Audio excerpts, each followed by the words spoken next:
All right. Hello and welcome back to Baldur's Gate Descent into Avernus session 19. I am Thatcher, aka Music Master, your DM, and happy to be back after a week off there. So it's been 2 weeks since last session. So for those of you watching for the very first time on stream or for the first time on YouTube, I'm just going to give a quick overview and recap of the campaign so far, and then we'll get into some character introductions. So our campaign started in the Western Heartlands in Faerun, in a holy city named Elturel. Elturel is a holy city with a giant sun, a companion that hung over it. The PCs were on a mission for some leaders of Elturel, and they had to leave the city. And on their way back to the city, the companion grew dark, lightning crackled everywhere, and the entire city vanished right before their eyes. In the aftermath, they found a caravan of refugees that they helped on a 10-day trek to the nearest city of Baldur's Gate. When they arrived to Baldur's Gate, they found that the city was under lockdown. Luckily, some of our adventurers here were members of the Flaming Fist, and were able to talk to Captain Zodge, who leads the Basilisk Gate, who basically made a deal that if they were able to solve a set of murders plaguing the outer city, that he would allow them inside the gates, and also maybe some passage for some friends. So they went off and investigated these murders happening in the outer city, were able to satisfy Captain Zodge's request, and then he quote-unquote requested that they look into a simultaneous set of murders happening in the inner city. Some adventures with some pirates, losing a companion, and news of a murder of a high political figure. The adventurers eventually found a bathhouse, and beneath that bathhouse they found a hidden dungeon. And underneath that dungeon, some combat went down. They lost a companion. They found a companion that was lost. And they are now in this dungeon looking to clean up the rest of these cultists. And that's just a brief overview, kind of the storyline so far. And we'll get into a more detailed recap of last session in a little bit. But first, let's go ahead and get some character introductions. So, Igvis, if you want to go first, just tell the stream and our viewers who Igvis is and what he's all about. Hello, I'm Manny. I play Igvis. Igvis is a winged tiefling monk who is a gauntlet in the Flaming Fist. He currently is just trying to deal with the cultists on command of Flame Zodge and try and find a particular artifact that was taken from him so that he can retrieve a family of a lost comrade. Perfect. Kel? I'm Charles. I play Kale Stormborn. He is a Dragonborn Paladin. He's about 7 feet tall. He's blue and gray. He's a knight of Elturgard, and of the hoof rank. And he's just looking for the person responsible for Elturel falling, and for his mother's killer.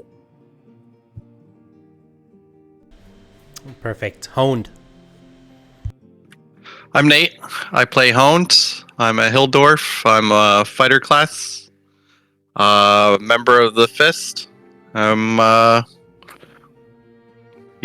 here to fuck shit up. So, bring it on. Awesome. Nice and simple. Vaati. I am Vaati. I'm a bugbear blood hunter, detective. A little bit of a mouthful. Currently just trying to find a way to pay the pirates I hired, because I am very low on gold, and I offered them a lot more than I currently have, and hopefully trying to figure out this mess that we've got ourselves into, and that's about it. Sweet. Alais. I play Alais. He is apparently not just a wandering bard, but who knows what he is. And finally, Mariana.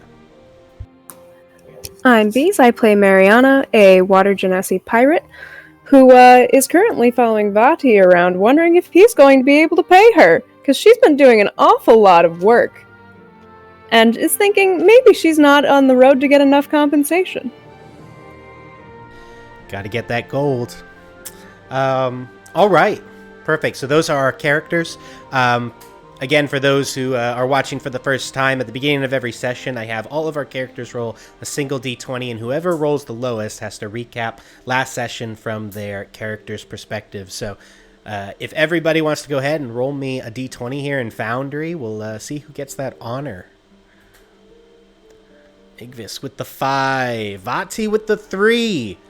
Ooh, coming in hot. Mariana and Kel, plenty.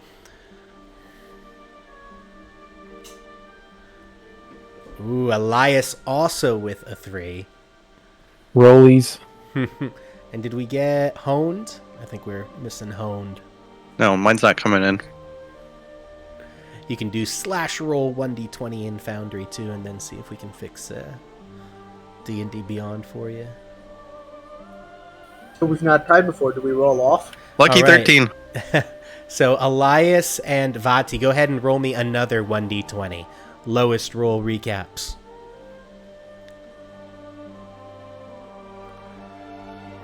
Alais with the nat 20.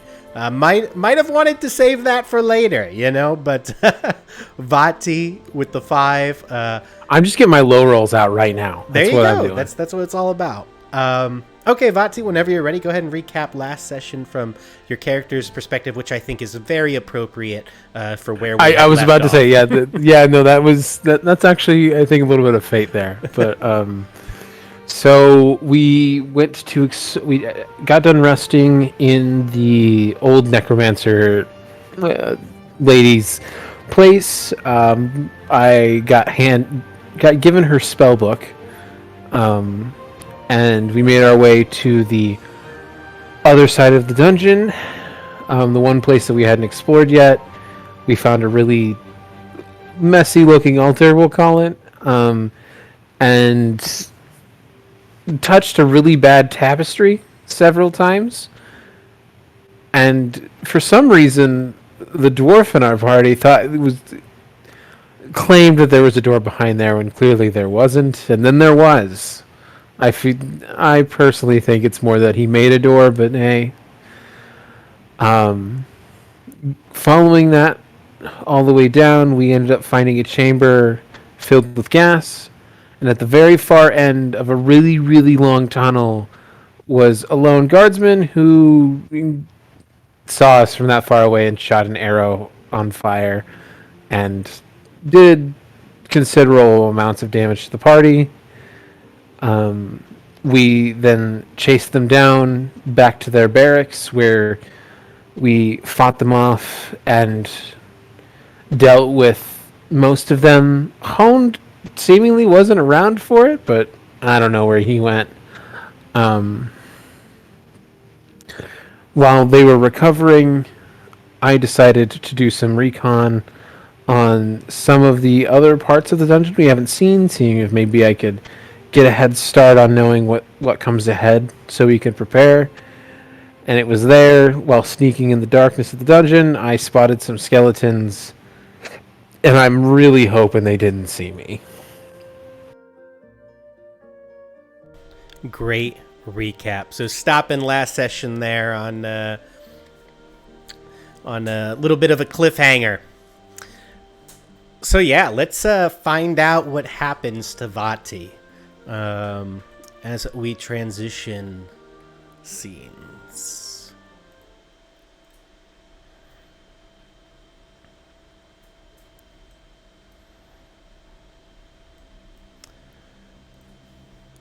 So here we are. I'm going to pause for a second before anybody decides to move.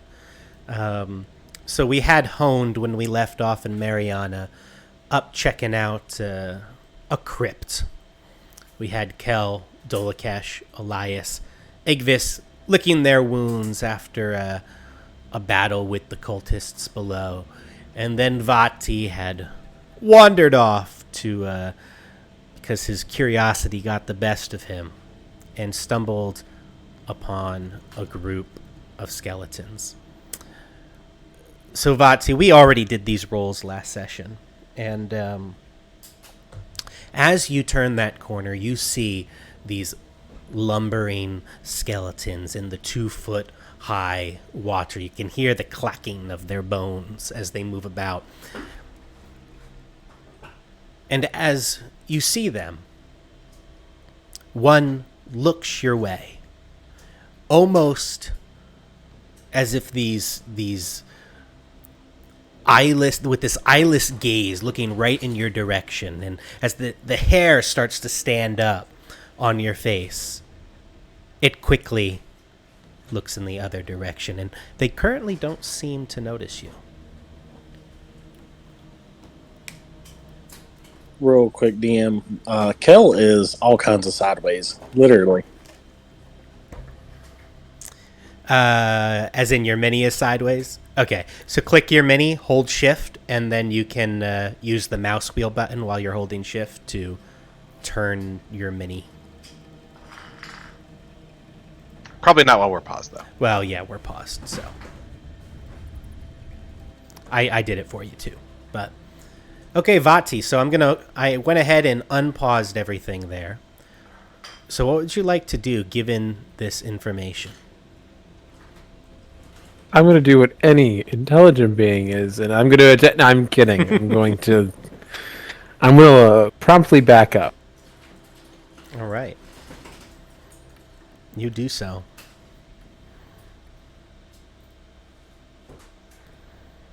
And you do not have a horde of skeletons chasing behind you. Isn't that nice?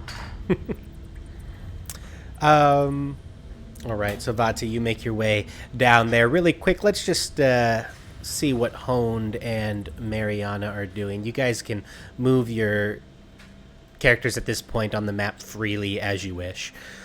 Honed, Mariana, what are you guys doing up there? So Mariana finds Honed in that little room surrounded by zombie corpses, or blown bits of zombie corpse. Just like, hey man, what have you been up to? I've been looking for this amulet. Where'd you guys take off to? We were fighting the person who shot at us. And several others. Oh, okay. Well, at least I had it under control where I was, and looks like you guys had it under control where you were.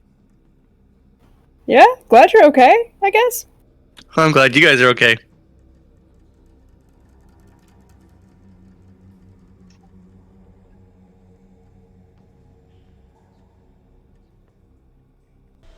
All right, as you make your way back down and you see Kel there, as Kel continues to move along, you see him moving forward through the water.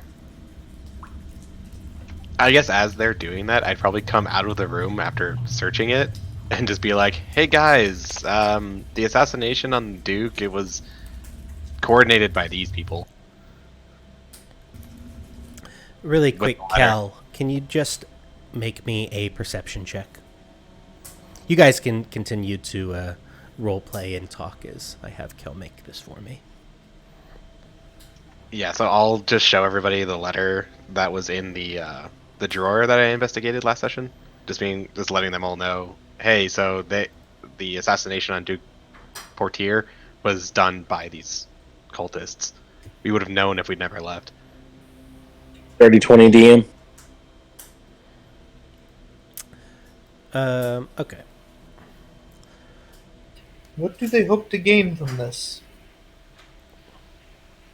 Chaos, probably.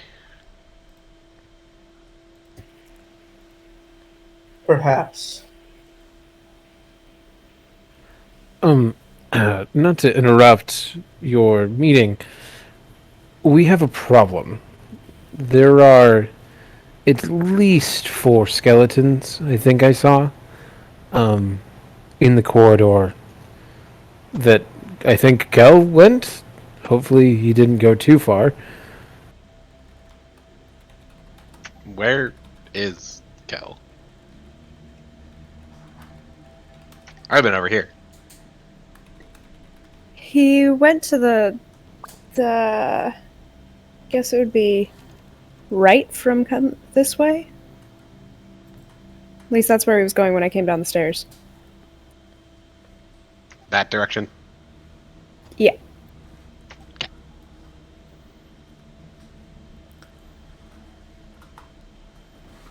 Okay. So at this point, so I messaged you, Cal, what you heard, and that was coming from the opposite direction, kind of where you were on that one area up to the northeast. But as you go to the south there, you stumble, going splashing about, upon what looks to be a group of skeletons. And this time, you are not as lucky as Vaati is, and they turn around as they lumber towards you and attack. I need everybody at this point to go ahead and roll me initiative. I can't select Vaati without game on pause, I don't think. Getting the natural one out of the way. It's good to get How's those nat everybody- ones out of the way. Speaking of nat ones, How is everybody doing health-wise? not good. Not Nope, too not good. great. You know, Cal, if you'd have just waited. Don't I have You one know what, spell man? left that we were going to use on a prayer of healing? It's just the adventurer in my soul. I mean, if we're already in initiative, Prayer of Healing would take so many rounds. Because that's 10 minutes to cast, right? Look, I'm not It would so- only take 60 rounds. It's fine. Yeah. Hey, 60 rounds, that's nothing. Yeah, I mean, like, I'm sure we can survive the skeletons just wailing on us for 50 rounds. I'll just walk in the middle of them and take the dodge action. They'll kill each other. All right, we got everybody there in initiative. We can go ahead and begin combat.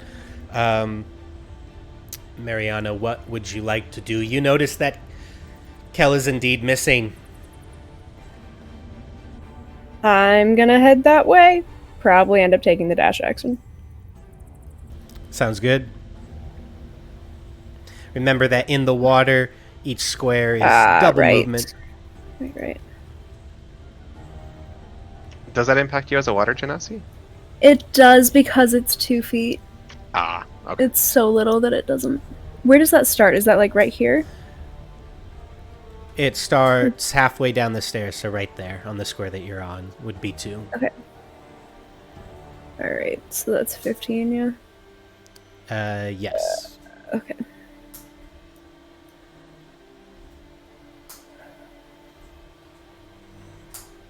Wow, I cannot do math. Okay, cool. Alright. So I can go another 15. Math ain't mathin', huh? If it helps, that would be 35 feet total. Yeah. Okay, and with the dash, so I can go. And you can see up there on your map the blue light from Kel. I believe that's as far as I can go. So that's 1, 2, 3, 4, 5, 6, 7, 8, 9. That would be 45 feet. Oh, okay. And you have a 30-foot movement, right? Yeah. So you could go one more square, basically. Okay, cool. Yep. All right, Alais, what would you like to do? So, the people have dark vision. So Elias is going to first use light on his mace. All right. That sounds good. It's always good to see. Yes. and then I'm going to use a move action to head towards the noise. Real quick, would you have put it out at some point? Or would it still be up from last session? I think the moment we took it out when we were trying to sneak with the combat. No? Okay. Just wanted to double check. I don't remember, honestly, so I figure... So according to what I have, you had it on at the end of That's combat. beautiful. So, And I'm going to do a double move to try to get as close as I can. sounds good. Go ahead and move your character where you'd like. Real quick, DM. For some reason, my divine smite has completely disappeared. Like, off your character sheet, you mean? Alright, I believe this is the first Yeah. feet of movement. And now I'm going to take the second, okay? Okay.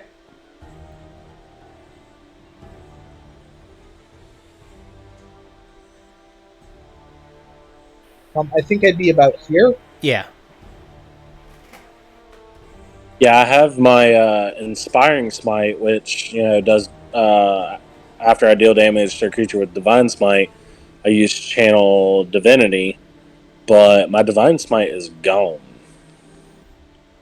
Okay, well, I'll take a look at that in a second when we get close to your turn here. So, Alais, that's your double move. If you're all done there, you can go ahead and pass the turn.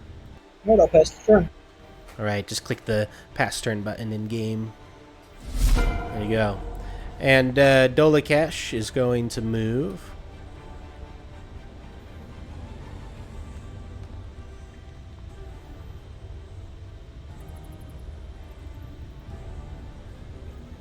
So that's a double move for him. All right, Cal. So this skeleton is up as it lumbers through the water at you. And it's going to take it a double move to get all the way to there. This one is also going to double move towards you.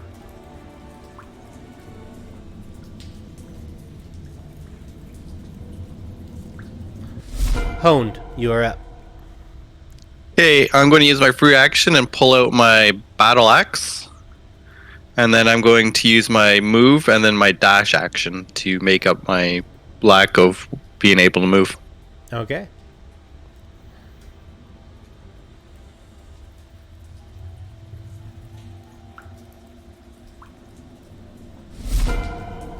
It is my turn. All right, perfect. This one's going to double move towards you, Cal.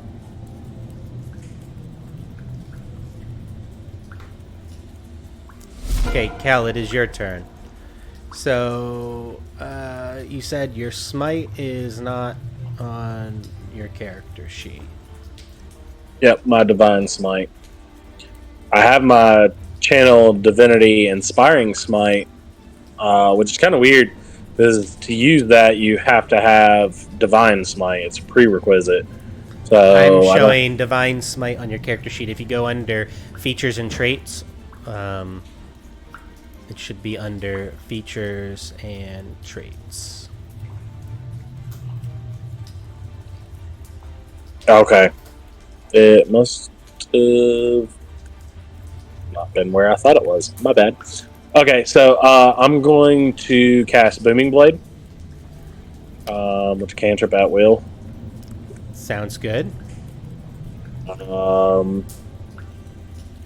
As my free action, and then I'm gonna. I guess I'm gonna go for this guy right here. The one that's directly in front of me. Okay. And I'm going to attack him with Knight's End. Sounds good. Go ahead and give me an attack roll.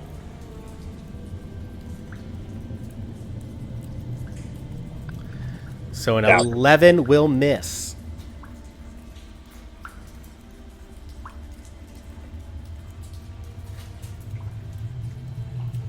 I don't have anything else, I don't think.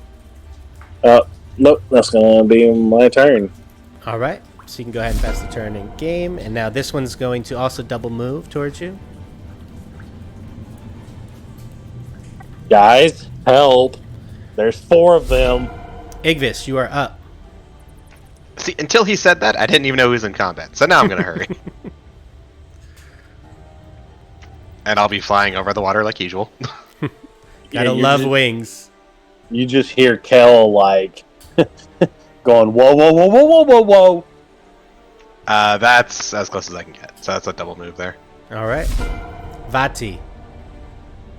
Man, I wish I had some key.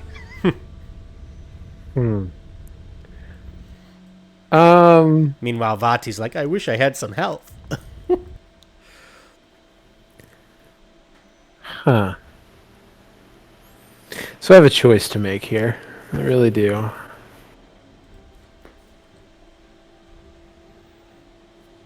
Decisions.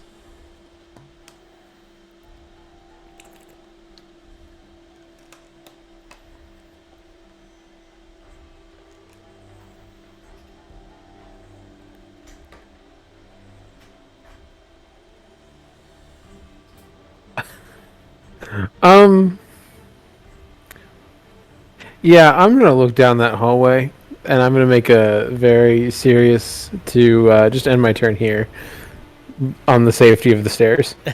Sounds good. Mariana, you're up. Guess I'm moving. Slowly but surely. 30. My character got changed to not for evil. He has his own interest in life. Yeah. He told you. Okay, never mind. I can't see anything from there. Okay. It's those That's pillars. How much faster are you moving in the water? All right, you're up, Alais. Okay, so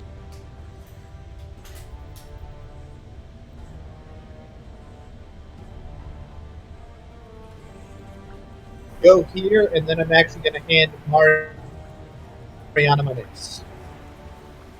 You're gonna hand me what? You get my mace now. Why? It has light on it. You can fast it. And I'm useless. You're not. I can't use this. It just has light on it, which means it lights it up for you. Sorry, you're kind of hard to hear. Do you want me to throw it? No, it has light on it. Light. Yeah, I understand that it has light on it, but Mariana, like, she has dark vision. She can't use a You mace. have dark vision? Yeah. Oh, As I of didn't know you had dark vision. I did before, and then I got my warlock level, and I can see through all darkness now, magical and Yeah, non-magical. and she has like 120 feet of it, right? Or something. It is insane. Yes. All right, so I'm not going to give her the mace. She does not need that. My apologies. No, you're good. You're good. So you did double move there, though. So that would be your movement and your action, unless you have a bonus action or something you wanted to use. I'm not going to do a bonus action right now. I have All right. some great bonus actions, but not right now. Let's go ahead and pass the turn when you're ready. Dolikesh is up. That is a double move for Dolikesh. This skeleton is up. This skeleton is going to lash out at you, Cal, with a short sword. Oh, and I gotta change this to be public rolls. So that is the attack from the skeleton, which surely misses you. This other one here is also going to attack you. That will also miss. Oh, thanks, baby. You are up. Consistency is key. Walking on diagonals, is that just the normal is going through like a normal square? Yes. So Okay. diagonal would be 1. But it's double, so it's 2. So that's 10 feet there, for instance, 20 feet, 30 feet. And that's 40. That's my move, my action, and my dash. All right, sounds good. All right, Cal, this skeleton is going to move up towards you. And will attack you. That is a nat 1. Wow, we rolled a 2, then a 1. So let's see if we critically fumble here. And we do not. All right, well, that's the skeleton's turn. Kel, you are up. Surrounded by skeletons. What are you going to do?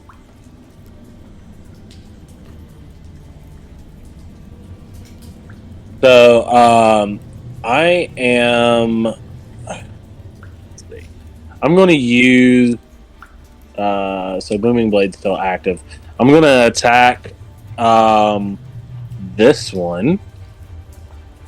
Let me know if it's pinging for you, DM. This one over here? Yep. I'm going to attack that one with Knight's End. Sounds good.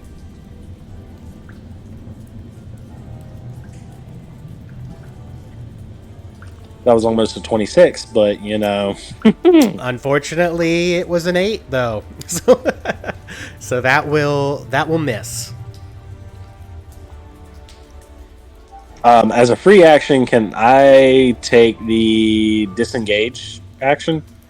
Nope. So disengage would be an action. It would be your action unless you have a special ability that lets you do it as a bonus action, which you do not as a paladin.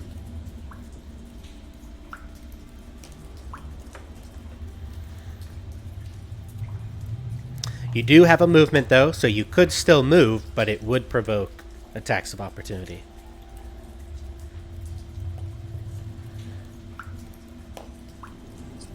So I'm going to take a chance, and I'm going to move All right.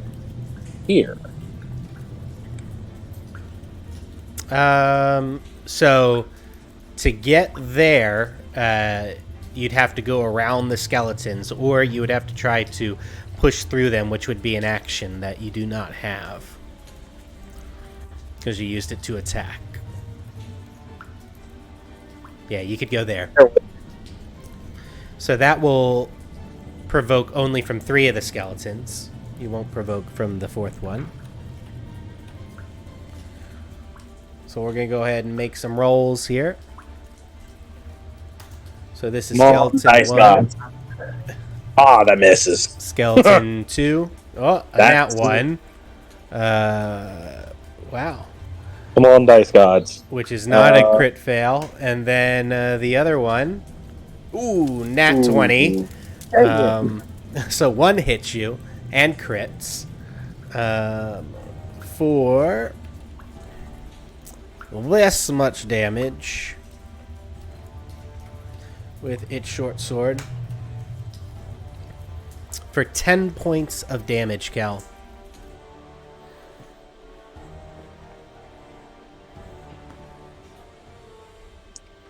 Ain't nothing but a chicken wing. All right, so that's your move. You took your action, so unless you have a bonus action, you can pass the turn. All right, so this skeleton is going to move there and is going to attack you with its short sword.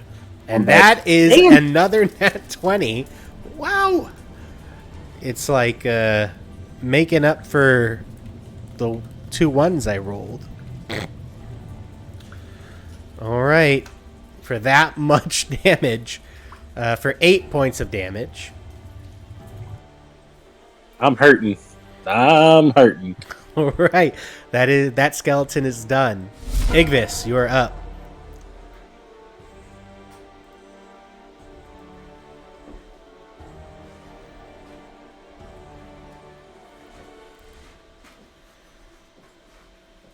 Okay, so I can make it there in 1 move. So I'll go ahead and stand probably next to Kel. Okay, sounds good. And I'll just swing at this one closest. All right, go ahead and give me a roll. Gotta love being a 12. monk and flying. 12 will miss. Okay, and then bonus action to attack a second time. All right. 15. 15 will hit. That'll be for 6. And this is using what? My fists, so it's bludgeoning damage. Yeah, so as you punch into it with your fists there, you notice that the blunt force trauma of your fist seems to be particularly effective on these skeletons as you crack the ribs and bones, which are relatively brittle. Sweet, skip the sword. That's what I'm hearing. But That's what I feel. but you feel pretty good about that punch, and you did massive amounts of damage there, and this skeleton's barely standing up, just a couple bones holding up its body. And then I'm going to use my free action to berate Kel a little bit for getting so far away, and then that'll be it. Sounds good. Vaati. Good old short and sweet. I'm a wait. Mariana. That alignment really showing through. Okay. I'm listening, seeing if anybody goes down. Wait, that's 30. I guess I'll dash again. Okay. And I will end, because I can't really do anything else. Sounds good. Alais, you're up.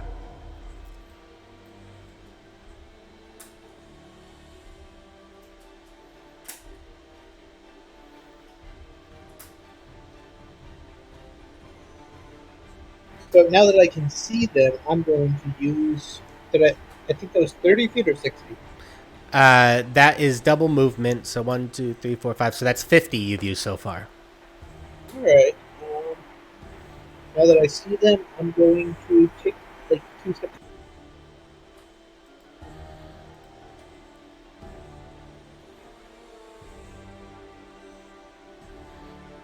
I'm going to be there. I like that. Okay. So you can get there in 2 movements. So that's your movement and your dash.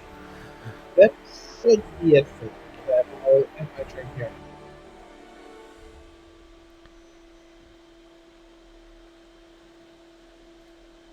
All right. So if that's it, you can pass the turn in game. Yes.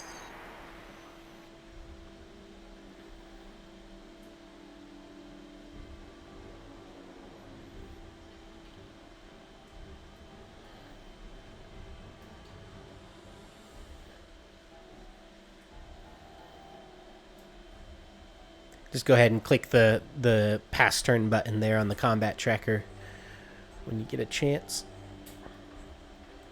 Also, DM, would you say that my Shield of Faith is still active?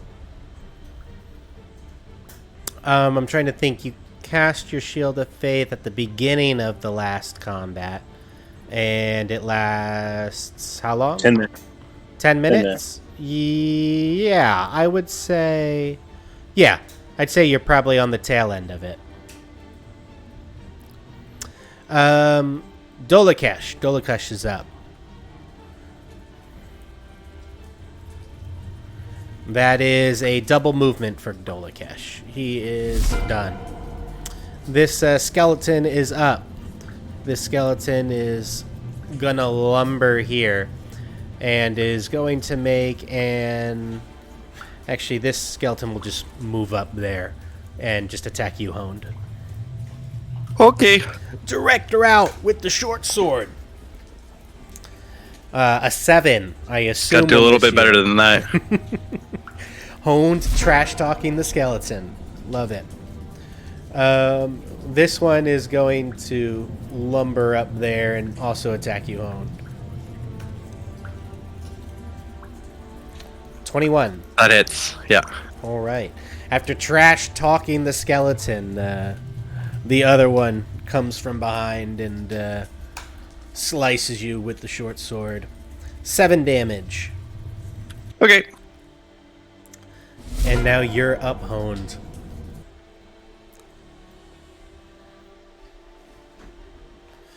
Well, I'm gonna hit the guy that just hit me. All right. Go for it. Mariana and Alais, when you get a chance, also roll me perception checks. 18. 18 will hit. Go ahead and roll me damage.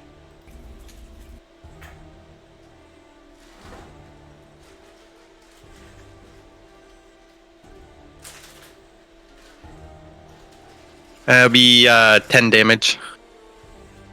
10 damage, and this is with a battle axe, right? That is correct. All right.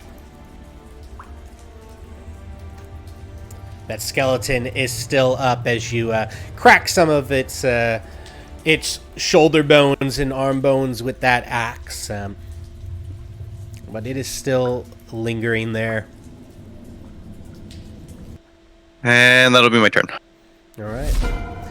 This skeleton is going to attack randomly, Igvis or Kel. We're going to roll a 1d2. 1 is going to be Igvis, and 2 will be Kel.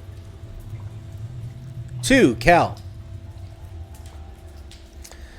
Ah, the dice gods. Attacking you with the short sword. A 6 will miss. Kel, I'm just gonna go like nan and boo boo.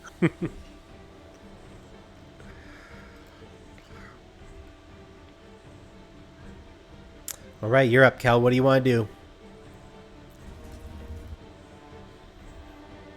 So, I am going to use my lay on hands pool on myself, and I'm going to use all frickin' 20. There you go. Sounds good. Lay on hands.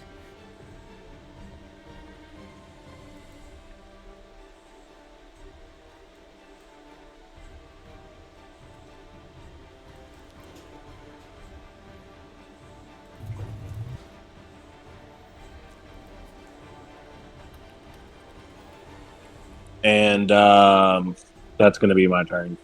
So that costs an action for me. All right. Go ahead and pass in game.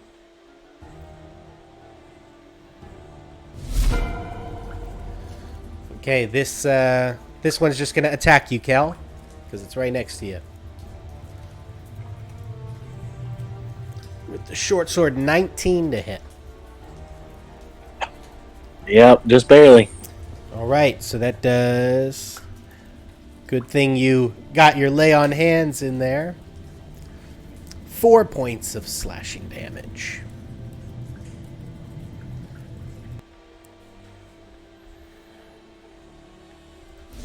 Igvis, you are up.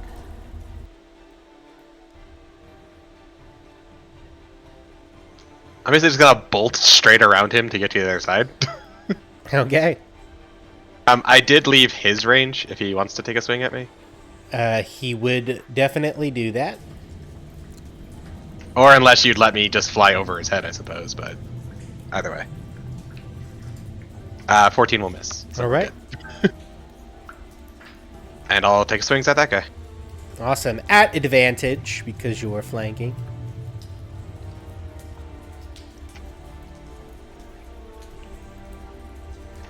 Uh, 13. 13 will hit. Go ahead and roll me damage. For 7, and this is also with my fist, so bludgeoning. Yeah, absolutely. And you take this thing down as you punch into its skull and just shatter its skull into tiny little pieces, and it falls limp to the ground, its short sword plopping into the water. Alright, and then my bonus action, I'll swing at this one. Okay. Almost a crit. Well, it will indeed hit. For another 7, which I guess is 14. Woo! And you take that one down too. Pow, pow. So for one, I'll punch through his skull. The other one, I'll, like, kick out his spine and just watch the top come towards me.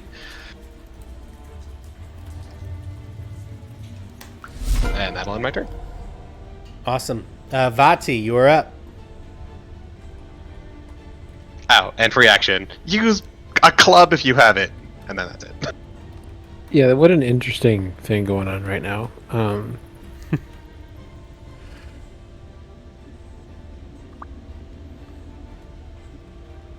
Yeah, I think that's it. I think I'm going to hide around this corner. Sounds good. Mariana, you are up. Thank you, Vaati, for all your help. Let's. Listen, that's why you're there, right? To earn a paycheck. Man, if Vaati's not here, like, I ought to just be back there. Dang. Okay.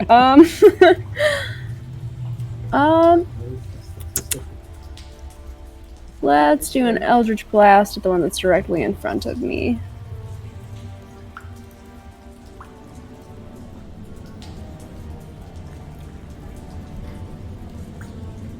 That is a 23 to hit.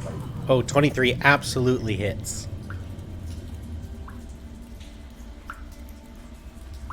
And 7 damage.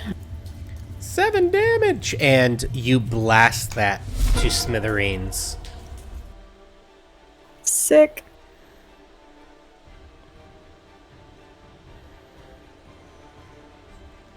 Well, no, I'm good. I'm gonna stay right here. All right. Alais, you're up. So first off, I'm going to share that it sounds like we aren't the only ones fighting here for the rest of the group, just so they know. And then I'm going to try to have that skeleton make a dex save. All right. What are you casting on the skeleton?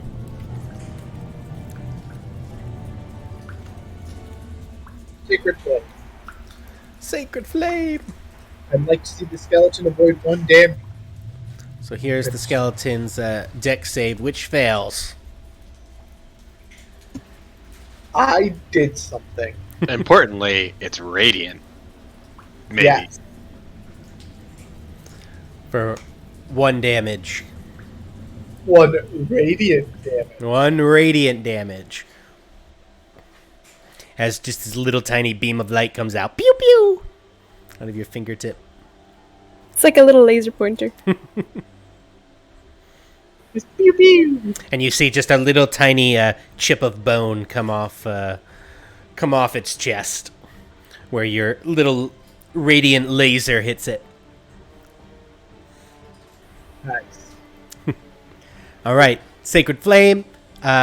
You told the group about what you heard. Anything else? That's the turn. All right, Dolakesh is up. Wait, hang on. Did you indicate direction of where that other fighting is? Yes. Which direction? I think it was northeast. Let me double check. Okay. Yeah. So, like, up here? Or... So it is not Vaati. Dolakesh rolls an 8 to hit this skeleton, which will absolutely miss. And then passes his turn. Honed, you're up. Okay, I'm going to move up and attack him. Sounds good.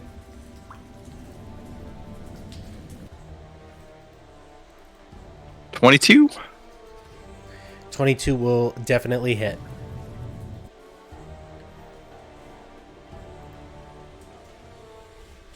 And 8 damage. 8 points of damage. That hurts as you crack a couple more ribs, but it's still up, going strong.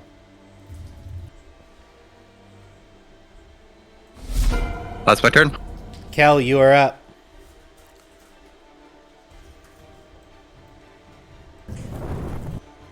So I am going to repeat. Well, not repeat. I am going to attack with Knight's In. Sounds good. Give me a roll. 16. 16 will hit.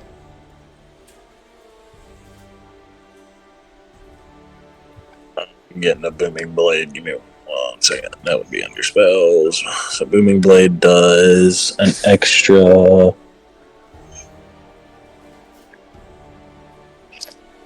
Or no. Okay. On a hit, it suffers normal and becomes sheathed. So it's now sheathed in booming energy until the start of my next turn.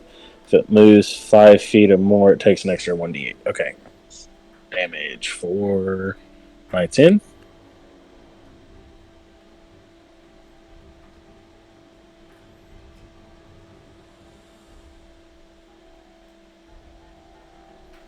So I'm not sure why.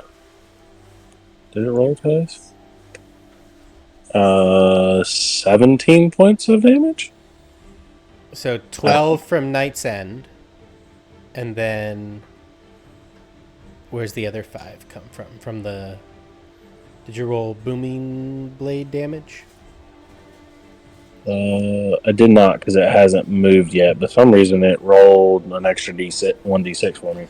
Yeah, Not sure because why. I think you have a feat that lets you re-roll ones on two-handed weapons. Do you have that feat? Yeah, I do. So I do. it does that automatically for you. So Okay. you rolled a 5 and a 1, then it re-rolled the 1 and got a 4.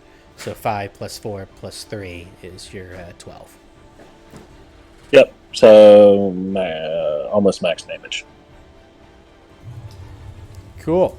And this skeleton gets obliterated. Gonna go ahead and drop out of combat here. As it falls, Kel's just gonna kind of jump at it and go.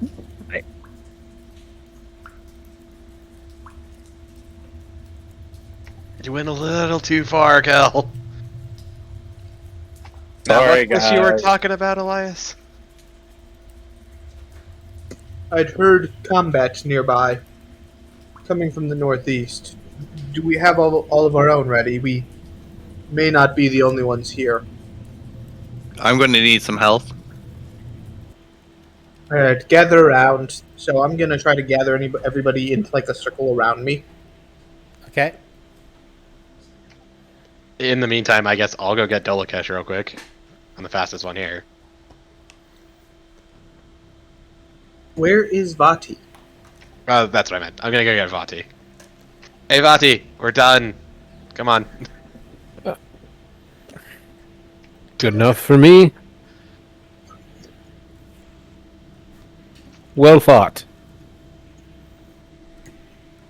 Indeed.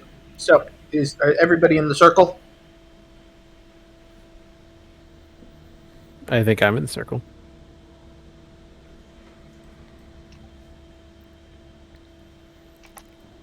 How long does this take to cast? 10 minutes. And do we have to be here the entire time you're casting it, or can we leave and come back when it finishes? I'm honestly not sure. So now, Because are you gonna take 10 minutes there to cast that? Well, that was my point. Is that if there's currently fighting going on, I would at least want to check what it is before we just spend 10 minutes hoping that. Yeah, let's say I think I can. It says the casting time is 10 minutes, so yeah, I think that'll work. We could send Dolokesh since he's at pretty much full health.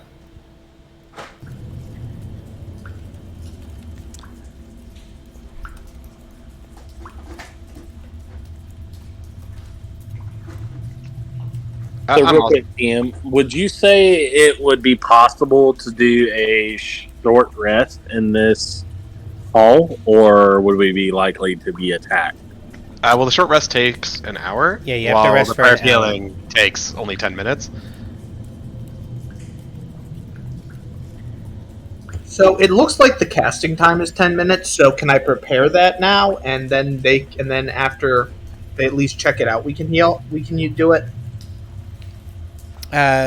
You would have to take 10 minutes uninterrupted to cast this prayer of healing. Yeah, can I prepare it while Igvis goes and investigates? Igvis just has an 8-minute time limit. I'm basically just going to tell them, from what I can see from here, guys, I don't think we have time. We got to move. All right. Sorry, Elias. Been waiting to break this one out, guys. One day it will save us. So, Mariana's kind of going to aside to Vaati, like, do we need to be here still? So, Igvis, you rush forward. Yeah, that was basically the 6 seconds, like one move. Yep. So, you guys see Igvis take off. Let me put everybody back into initiative. Go ahead and roll me initiative again.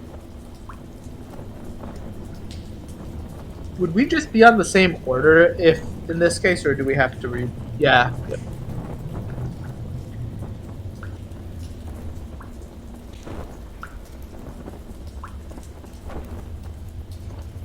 I am not fast.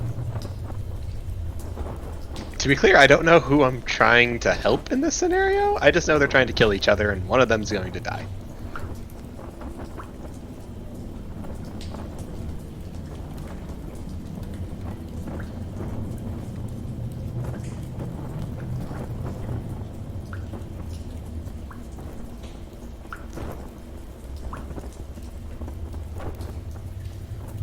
All right.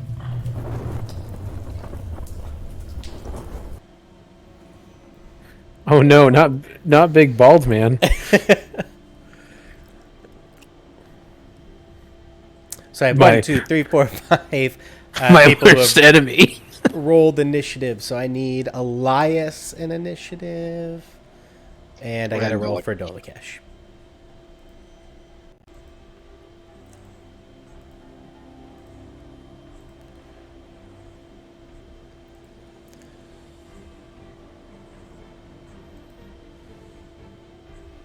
Dolikesh is in there. 1, 2, 3, 4, 5, 6. So Elias, I just need initiative from you. Yes, I will roll.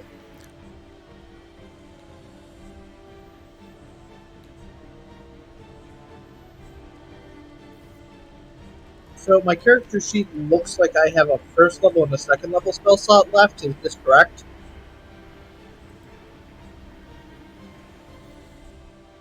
If that is what you have left. It's what I've indicated. I don't know if I have it marked correctly, though. Well, we'll go for that right now. We'll just say that that's what you got then. All right. Vaati, you see Igvis basically say, "Oh, I don't think we can wait, guys," and then fly off up in that northeasterly direction. I'm in water now, correct? Correct. You are in water. All of you are. This is super unfortunate. Not poggers. I'm gonna.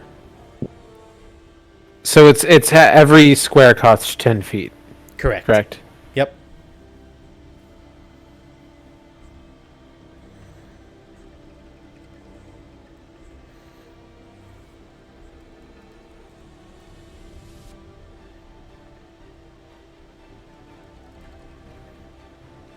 And that is where I will move.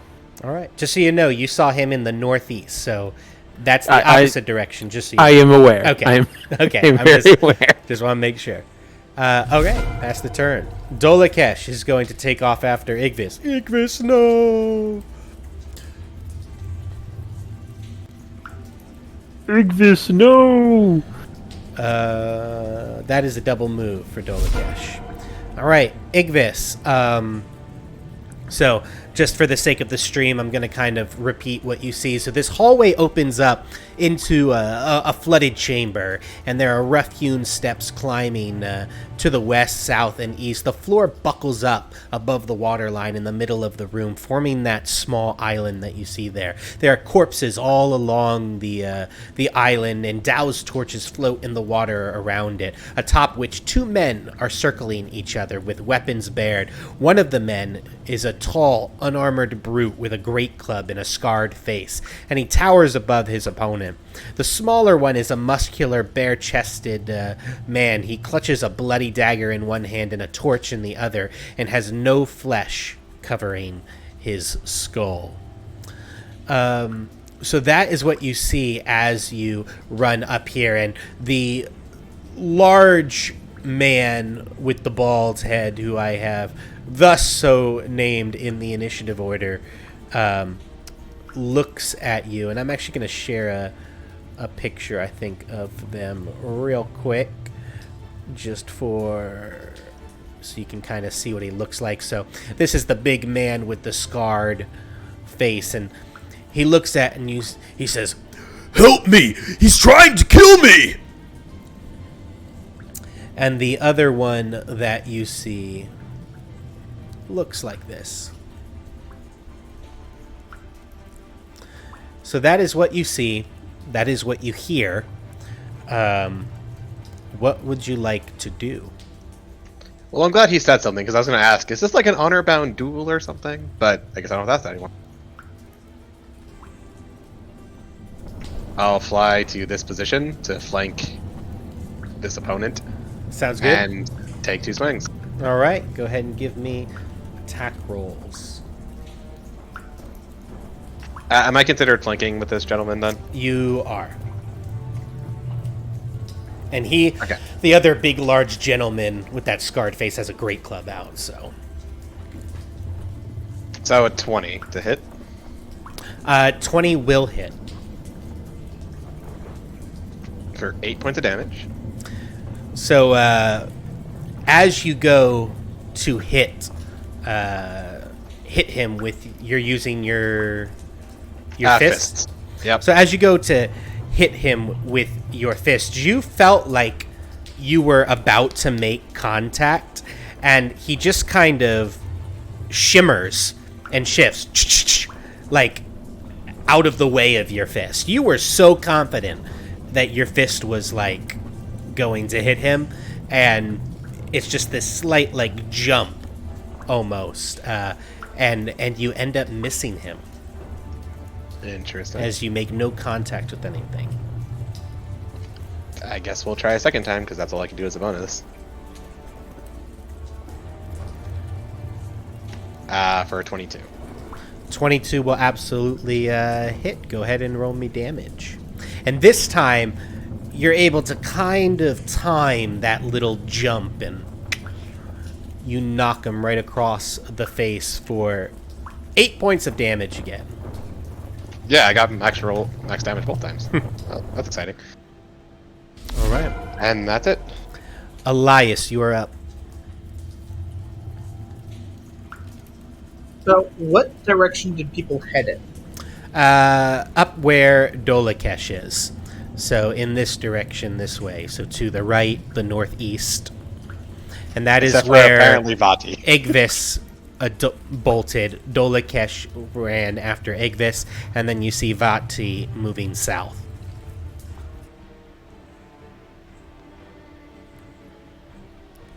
I guess I'm gonna go to follow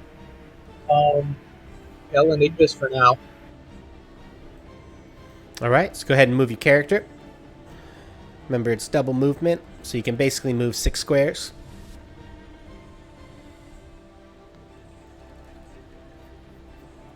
Is this the right direction?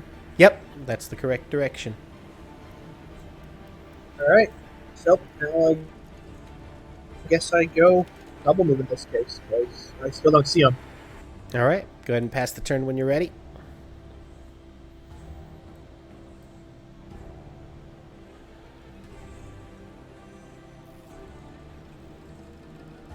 So Leave this, idea about there. so you can't move that far because the water is difficult terrain, so it's double movement. So you can go only 6 squares in total from where you originally were. Ah, okay. I'll stop there. Okay, sounds good. Go ahead and pass the turn in game.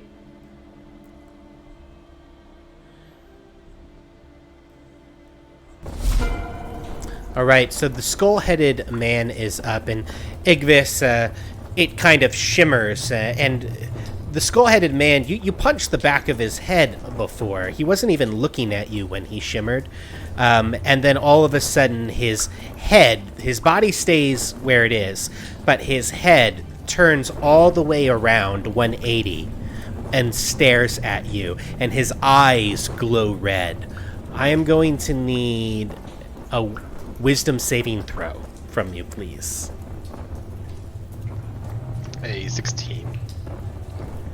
16. So as you're staring at his eyes, you start to feel this dread overcome you, and your limbs start to kind of straighten on you and stiffen, but you're able to quickly blink and turn your head just in the nick of time, and your limbs come back loose, but you feel this absolutely dread just overcome you as you look at him, and he will take a swing at the bald-headed man down here with his dagger.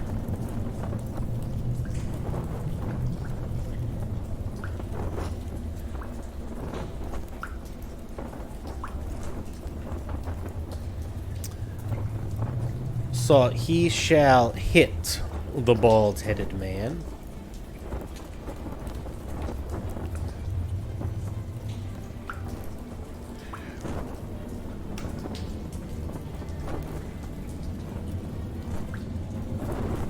And then his second attack, he's going to take at you, Igvis.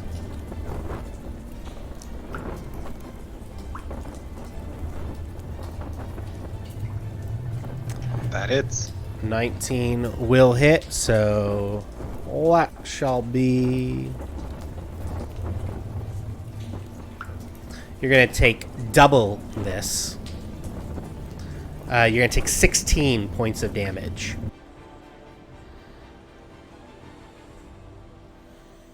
And that is... he still has a movement. He is going to...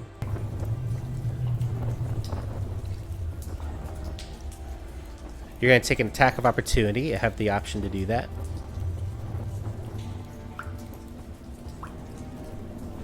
Total miss. And that will be his turn.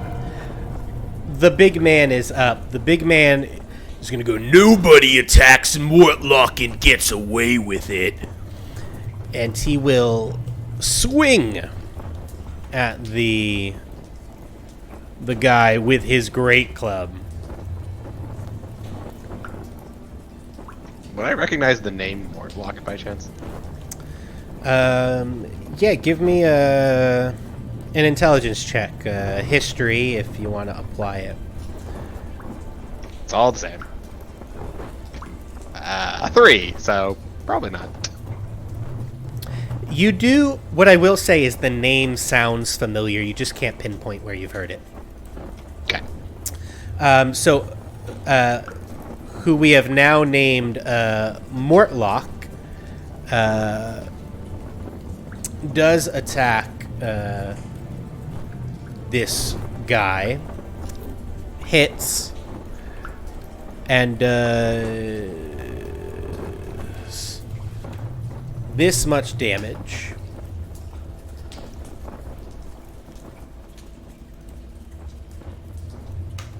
As he bashes him beside the rib and cracks a couple bones. And he actually can attack twice. Oh, this is a fight I should not be involved in. Oh well. Right here. So he hits again.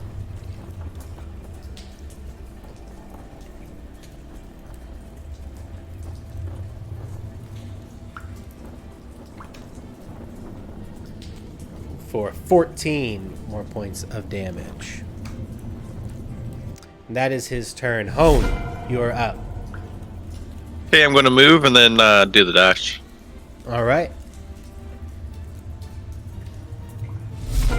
That's my turn. Okay, Mariana, you're up. Alright, so Mariana's kind of looking at everybody rushing in that direction and looking back at Vaati and is definitely trying to make a decision. Let's see. As you look back to Vanti, I'm going to motion for you to follow them. Yeah, she's not going to trust that either. You have not changed her decision process. Alright. Okay, so she's gonna move up, see if she can see anything. But she's not gonna dash. So, I think I'll just end it there. All right. Kel, you're up.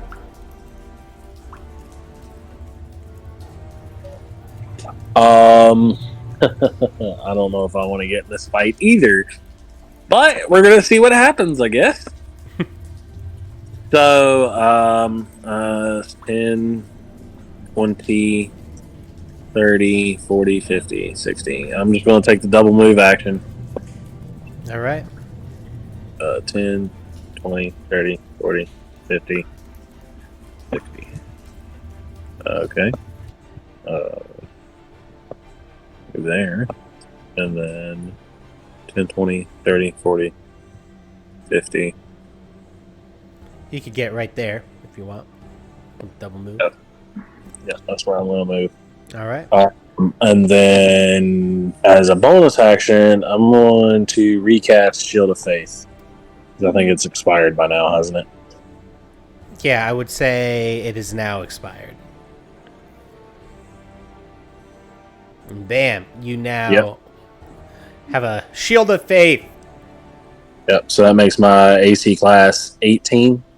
Nice. The faith is strong with this one. Go ahead and pass the turn in game whenever you're ready. Vaati, you are up.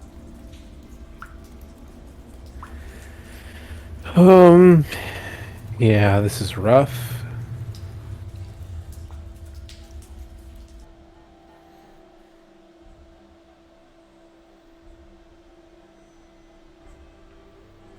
And I'll be here. All right, sounds good. And Mariana, you just see Vaati duck around that corner. Well, actually, can I hide as an action? Yeah, you can do an action, so just go ahead and stealth roll, please.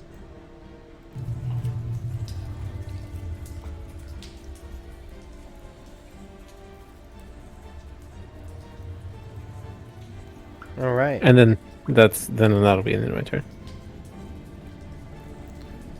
Okay, and then Dolakesh goes.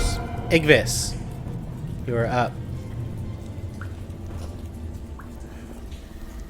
Come on, then. Give me a hand. We'll take this mother down.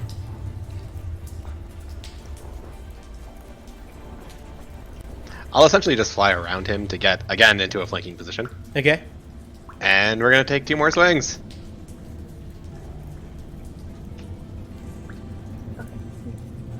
Nat 20 for the first. That will definitely hit. And a 23 for the second. That will also hit. Go ahead and roll crit damage.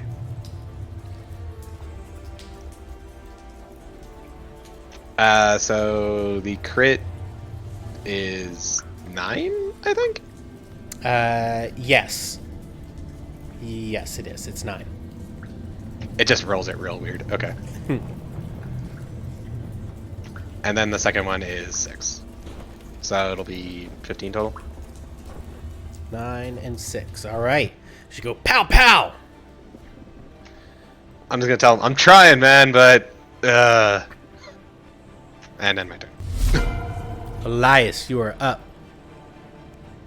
Alright, I guess I'm gonna take a double move again because it's difficult terrain.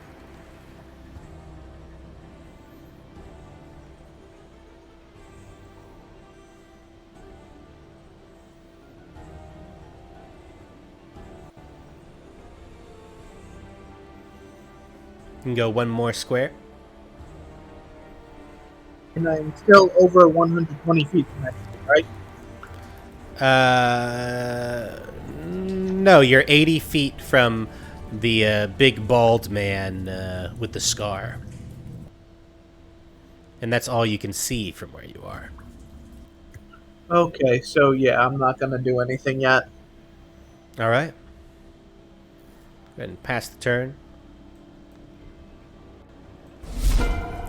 So again, the head of that man turns around 180 at you, Igvis, and that same glowing red eyes stare into your soul. Give me a wisdom saving throw. 15 this time. 15, and once again, you know what the deal is here, and you're able to just shake it off. But again, you just shudder a little bit. There's just something really creeping you out about this guy. This time, he's going to take his first attack on Mortlock.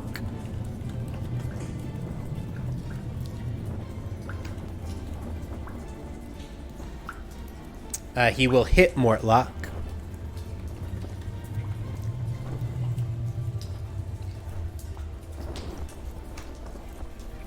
For double this. So 16 points of damage, and Mortlock falls to the ground.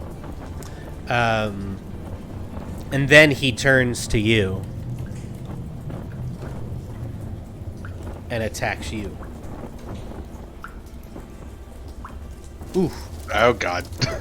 So that is a nat 20. All right, so you will take double this. Like this. So 20 points of damage you take.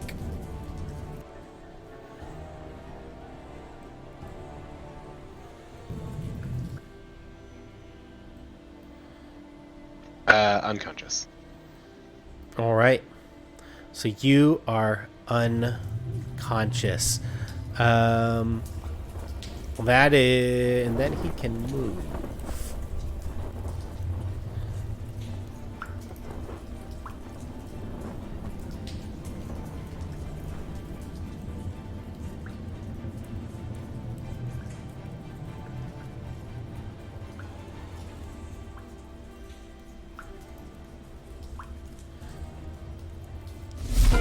Honed, you are up. Okay, I'm just gonna move and then dash. All right. My turn. Mariana, you are up. And there has been no indication, really, of how far south things are going for Igvis, yeah? No, you definitely hear fighting from up ahead now, but actually nobody has eyes on Igvis. Right. You could definitely hear some and some sounds that sounded like, Igvis is involved, but... And at this point, Dolikesh, Alais, and Honed, as you're coming up and around, you can see the body of this bald-headed man. And you saw him drop after being attacked by what seemed like a dagger from a skeletal hand that reached out just outside your vision. But you can see his body still up there on that island. I'm having to balance Mariana's dedication to comrades and crewmates with the fact that she does not know the party, and the person she's getting paid by has left. So it's and I have to fighting my own bias to go help the party too, because honestly, I think she might want to walk away. Whatever you think Mariana would do. Yeah, she's gonna follow Vaati. I'm very sorry, everybody. I understand that this is not exactly convenient. It's what the character would do in this case. Let's hope we survive.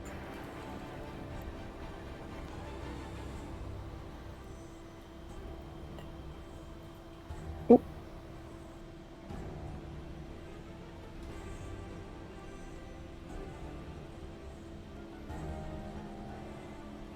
And I believe I've got two more. Yeah. And do I need to like roll against So Vaati's hide, you or don't am I have to good? roll against his hide from where he Okay. is right there, because of your dark vision, especially. So he's just literally like standing out in the open in front of you, basically. Okay. And yeah, that's where I'm at. All right, Kel.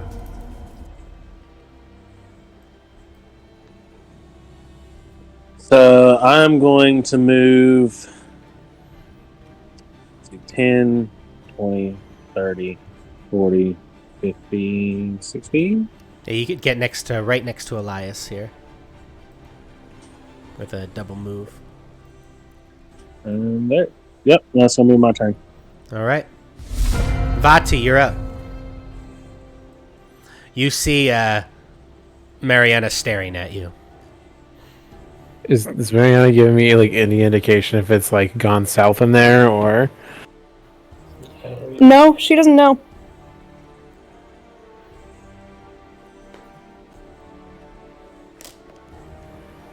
Do we leave? Is this where we leave? Do we go get help? I'll follow you. That's up to you.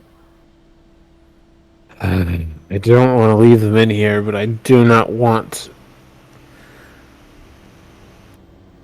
So, Vaati is going to kind of sigh and then.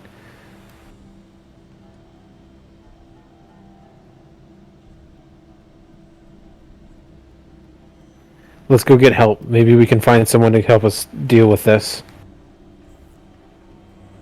And I'm going to start trying to make my way towards the.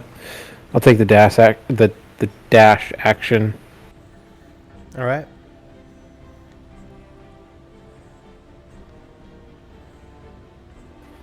And I'll just follow along that wall. Okay. Go ahead and pass the turn. Dolakesh is up.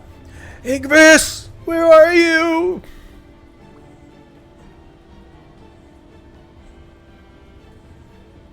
That is his double movement, and he still sees nobody. Igvis, give me a death saving throw.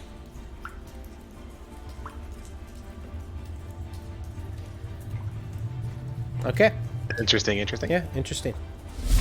Alais, you're up. I'm still pretty far away, so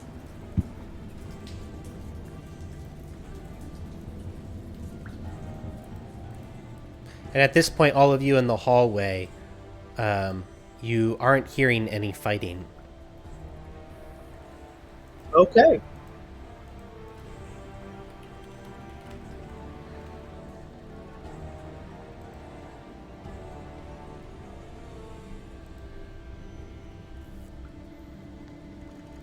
Okay, so that's a double move, Alais, there. Yes, I'm gonna try to get to Igvis as soon as I can.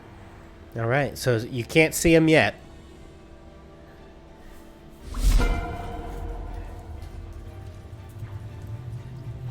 All right.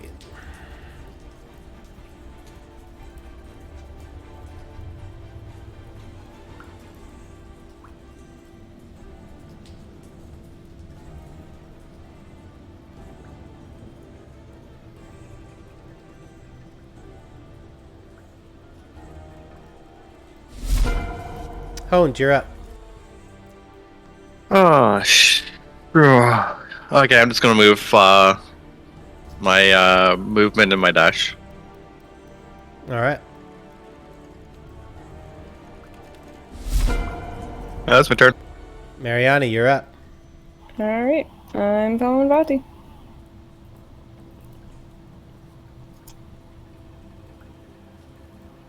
Is it still quiet? Yeah, well, I mean, you hear Dolakesh yelling out for Igvis, and you hear the others splashing through the water to get up there. You do not hear the sounds of combat at the moment, but you do hear the yelling of your companions as they're moving.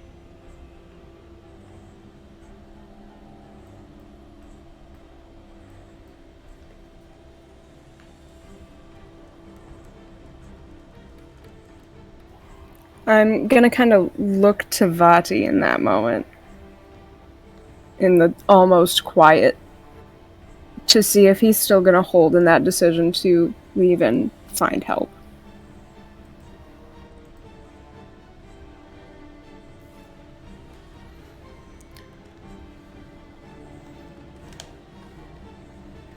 What kind of look do you give back, Vaati?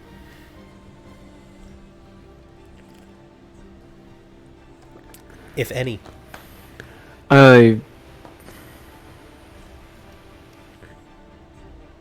So I look back. I see Mariana. I hear the quiet, and I bow my head in the kind of way that, like, the acknowledgement that this place has taken far too many people, and so I'm gonna look at Mariana. It's no use if we go in there running, half dead, and find ourselves captured or worse. We've made this mistake how many times now? And you weren't there for that, sure, but it's very clear we need help. We've cleared most of the dungeon. The best we can do is leave and find someone and hopefully save them. Or if you want to be a hero, you can go to them and try to save them, but I don't have anything left that I can do to help them. And that I'm is not making moral judgments. I'm just following you. And that is all that you're gonna get from Vaati here on this turn. In yeah, I figured that's why I figured I'd start responding there. But yeah, I'm not making any moral judgments. I'm following you. I have my own crew. All right. So you've used one movement so far. So you still yeah, have I'm gonna another dash movement. and use that second one. All right.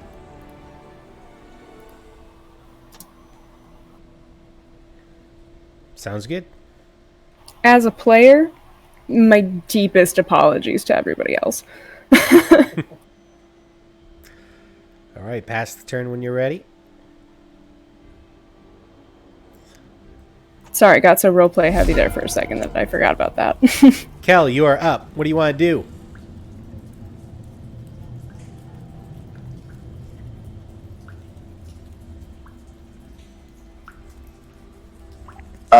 So I'm going to, as soon as my computer catches up with itself.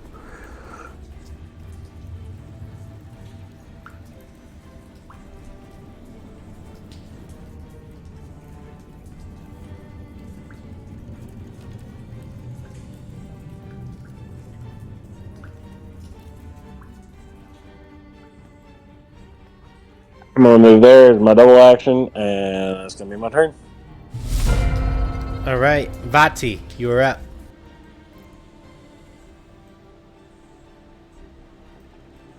I'm just gonna shake my head and then dash.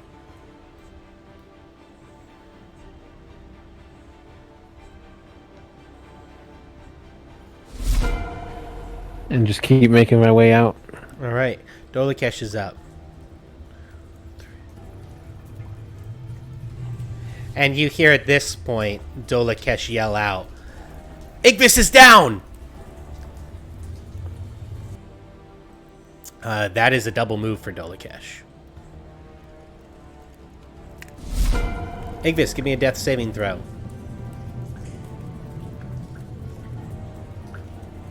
Interesting. Interesting. Alright, so Alais is also going to double move.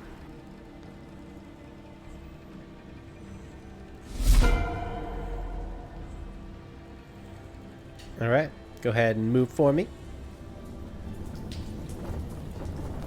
So this I'm gonna would be a look double at move. Yes, I did double move. Now, what I'm going to do is I'm going to look at Dolikesh, because I remember he has spared the dime, and I'm going to say, you get Igvis, I'll get the bald man. And he nods at you. I give him a respectful nod because Dolikesh is awesome. All right.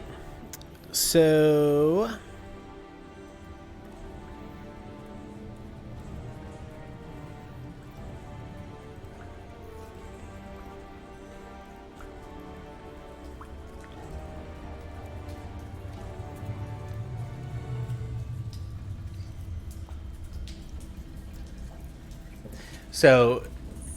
this skull-headed man comes from around the corner over here and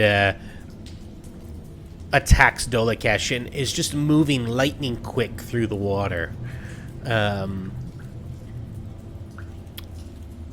will attack Dolikesh.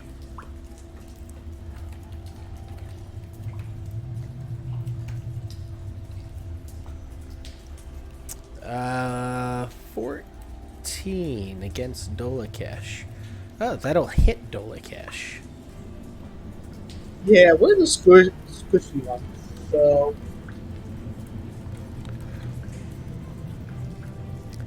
For this much damage. Double that. So Dolikesh will take 14 points of damage.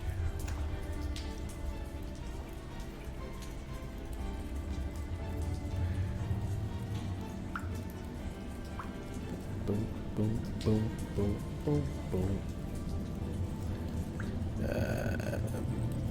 There we go. I have his character sheet up.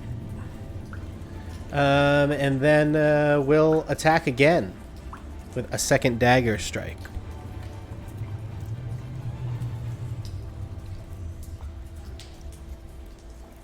That will also hit.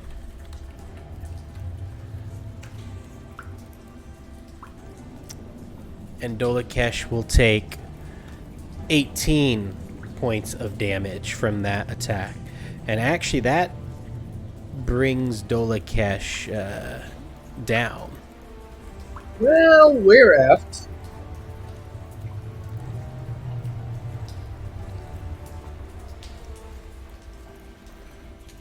All right. As Dolikesh goes unconscious. All right. Hone, you're up. Oh boy. So I guess I just heard that Dolikesh went down. And I'm just going to... Yeah, I'm going to move up one and then hide. And hide? Yeah, I'm going to hide here right by beside the pillar. Okay. Go ahead and give me a stealth.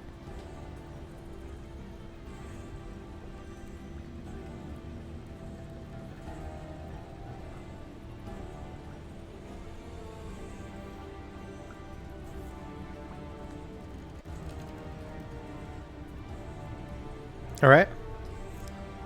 And then pass your turn. Mariana. I'm just gonna keep watching Vaati for cues, and assuming he's gonna continue moving forward. Yeah, okay. I will keep going. All right.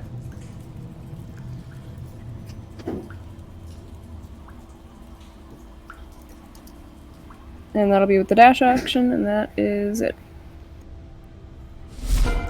Kel, you are up. You see barely in your vision there that skull-headed man stab out at Dolikesh, and Dolikesh go down.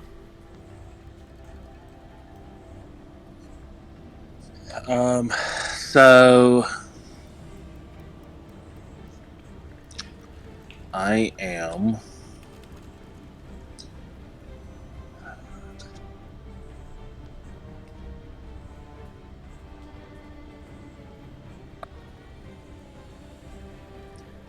real quick, DM, for a jump, then, considering I have Peerless Athlete, how far would I be able to jump? Would I be able to jump 40 feet and then use the dash action, or how would you go about that? What is Fearless Athlete? Is that what is that? So, Peerless Athlete, as a bonus action, I gain the following benefits for 10 minutes. I have advantage on athletics and acrobatics check. Carry, push, drag, and lift is doubled, and the distance of your long and high jumps increases by 10 feet. Yeah, so basically you can, without 10 feet of movement, so you can long jump up to as many feet as your strength score, half as many if you don't at least move 10 feet first. So with your strength score 16, so with that you can jump 26 feet as long as you at least move 10 feet first. Okay. And then I would still have... So that's a bonus action. So I would still have 50 feet of movement after I jump, correct? Yes, so you would use 10... Well, if you dash, yes. If you're going to use the dash action.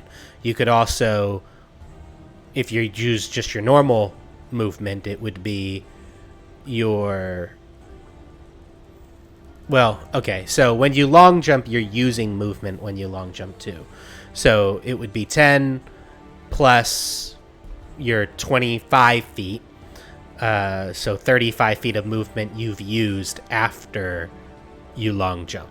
And then if you're taking the dash action, you'd still have 25, feet of movement.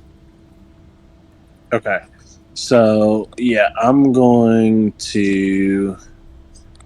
That's good to know. Come on, laptop.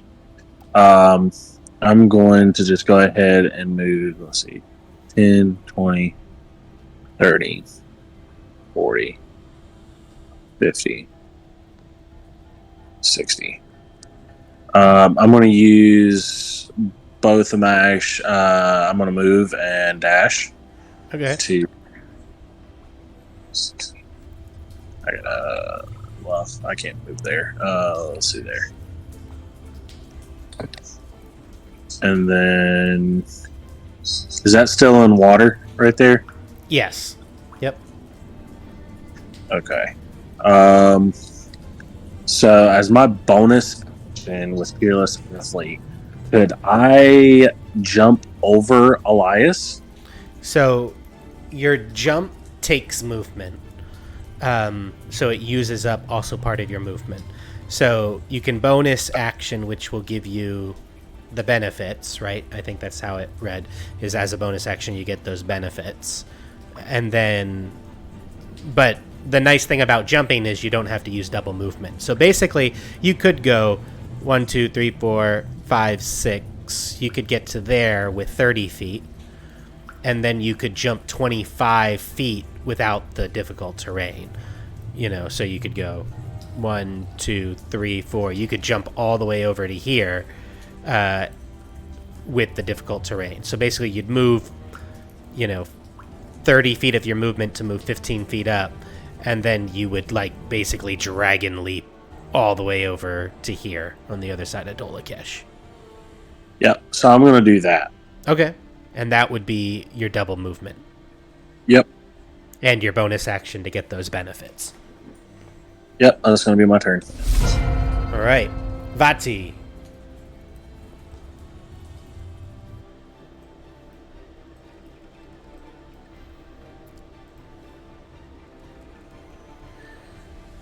So I'm just going to keep moving this way. All right. And then I'm going to take the dash action and do it again.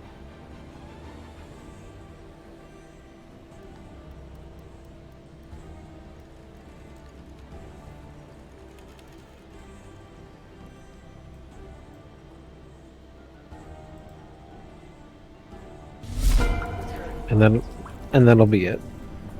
All right. Dolakesh needs to make a death saving throw.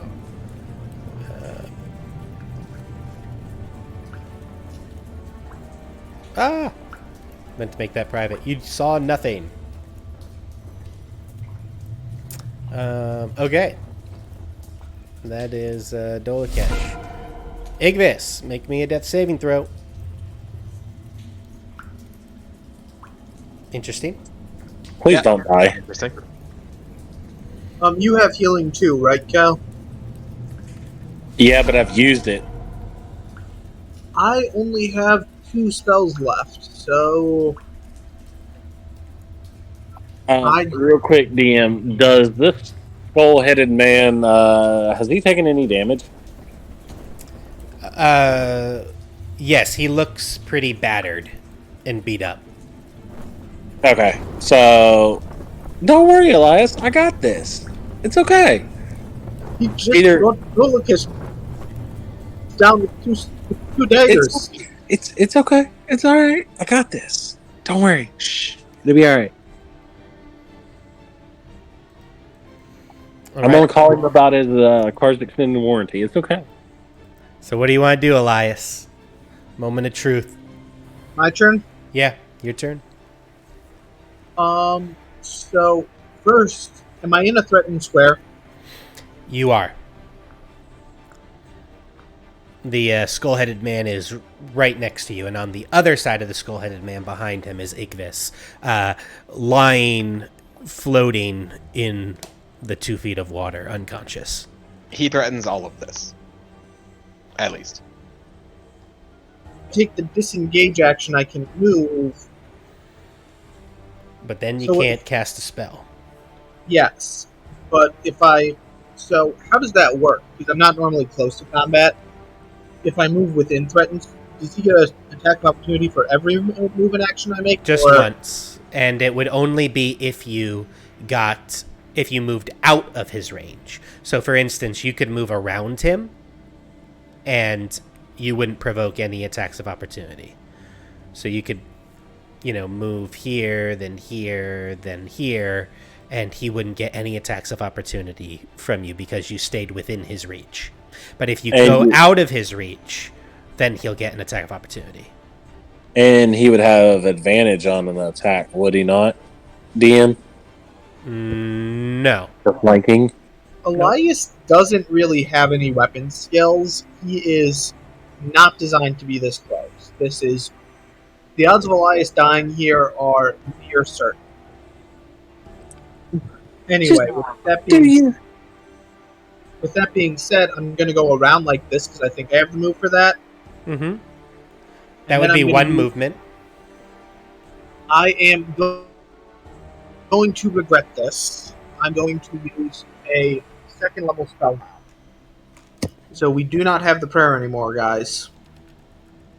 All right. So you use I don't think we... 2nd level spell. And what are you doing with your 2nd level spell?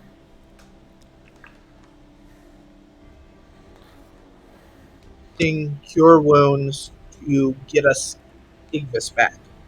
Okay. So, Igvis, you go ahead and heal 10.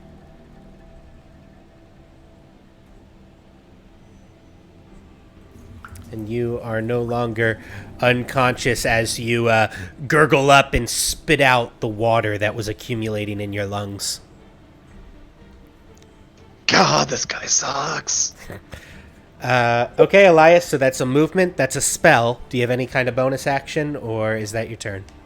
Unfortunately, those cost spells, and I think I'm going to need my next healing real soon. All right. I guess well, no, you can't even ready a bonus action, so... Yeah, you can't ready bonus actions, right? Nope. Real quick, DM, do you allow comboing? In what sense? Like the person before me or after me comboing an attack to have advantage on advantage on attacks. So you can get advantage through the help action. So somebody else could use the help action to give you advantage on your attack, or if I'm using the flanking rules, the alternate flanking rules. So if you're flanking, you get advantage automatically. But those would be the only ways you'd be able to get advantage. Gotcha. Okay. All right. Skull-headed man is up. Dolakesh is gurgling in the water right now. Kel and Elias are both up.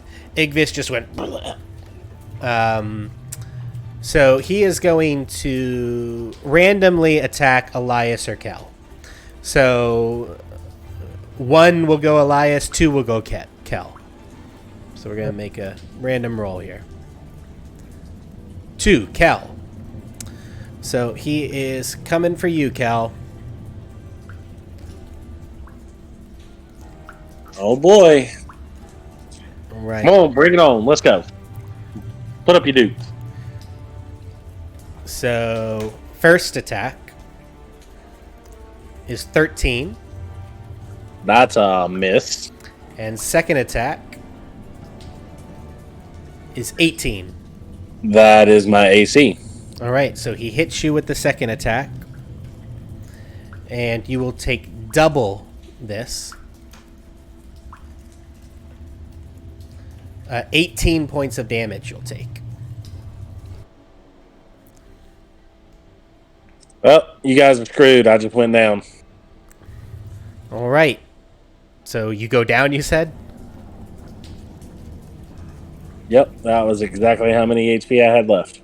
All right. And then his head turns at you, Elias, as those eyes glow red and stare into your soul. I need a wisdom saving throw from you.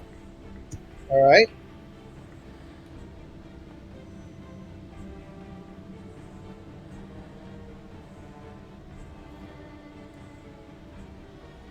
It was 22 save. Absolutely. And again, you feel this kind of like the same thing I told Igvis. You feel this dread just come over you. Your whole body shudders as your vision narrows in on those eyes, and you quickly shake it off and you look the other way. Wait, no.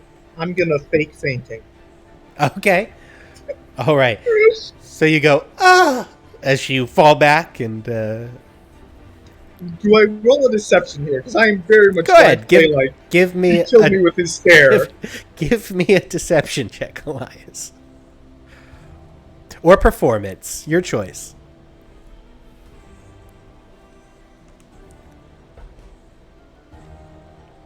23. That's pretty good. So I'm gonna give him that like I died from the stare here. Okay. So describe to me first what exactly you do. So Elias sees him, and then like from the shaking, I'm gonna grab at my chest, like my heart stopped. Pure terror in his murderous aura. Like, you know, and I just couldn't take it. And then I'm going to, as Elias, you know, having seen many men die before, is going to go down and kind of fall to a knee, just like shaking the whole time to project the fear he feels right now. Okay. So actually, with your 23, he can't beat that with his roll, no matter what. So yeah, you do that. You do that, and you see his head kind of turn back around and points towards Igvis, and that's his turn. Hones, you're up. Okay, I'm just doing my move in the dash. All right.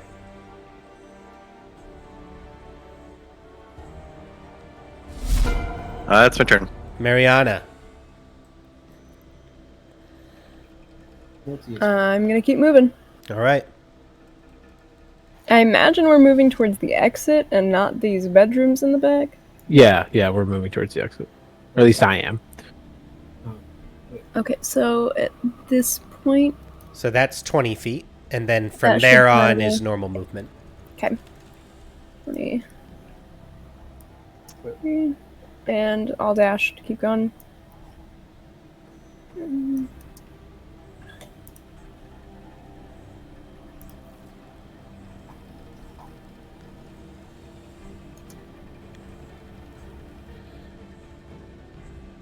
And that's it. All right, Kel, give me a death saving throw.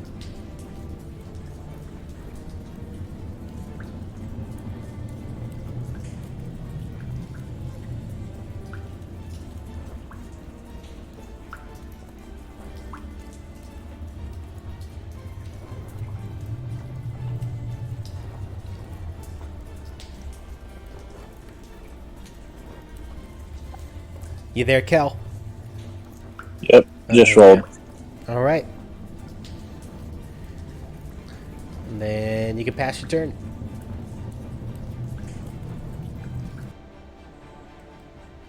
I don't know how to make those private, DM. In Foundry, right above the chat box on the right-hand side, it'll say public role. You can use the drop down and you can make it a private role, and then when you roll on your character sheet, it'll be private. Oh, gotcha. Okay.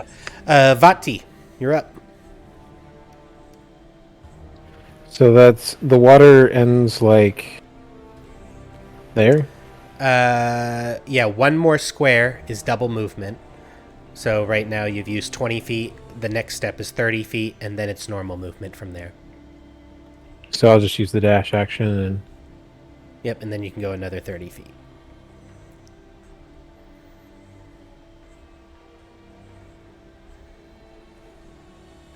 All right, and yeah, I'm just gonna keep going, see if we can't get help. All right. Dolakesh is going to go ahead and make a death saving throw. Wow. It rolled twice. And it showed it. Wow. Okay. That is Dolakesh. Igvis, you are conscious. Pretty clear as he knows I'm conscious now, right? Yes. As you Cool. spit out the water that was in your lungs. Okay, so I'll use half my movement to stand then. All right. And I just kind of see bodies all surrounding him, so that's fun. I think I'll just take the dodge action and hold my position. So you're going to dodge? Yep. All right. Alais, you are up. You are currently shaking, kneeling on the ground, and it seems like he has diverted his attention. I died of a heart attack as far as he's I'm dead. All right. So now there's water there. So what, are you just like under the water? I'm floating face on my back, I guess, like a dead corpse. Okay. You are floating on your back, and you kind of like do one of those little side peeks with your one eye, and you can see that he is clearly not paying attention to you and looking at Igvis, and it seems like your plan is working. Okay. Do you continue floating there playing dead, or do you do something else? I just need to think on what to do. Because... So, the sentiment is, are you guys planning to stay and fight or get out of here? Well, you don't know what everybody else's plan is at this moment. So Alais wouldn't know. Alais would be floating there, seeing what's going on. You see Kel and Dolakesh both floating in the water as well. Igvis is up on his feet and looks to be safeguarding himself. Can Igvis see me? Igvis can see you. You're right next to Igvis. I'm going to kind of like roll my eyes towards him, trying to make the gesture of I want him to run so that to try to draw this guy's attention so I can heal the other three. And Alais, Honed, Igvis, give me an insight check. Give me an insight check real quick. I have to make it 2. Oh, sorry, mine's still hidden. It's 15. Mm-hmm. And yeah, Alais, you can give me an insight. Roll the 9.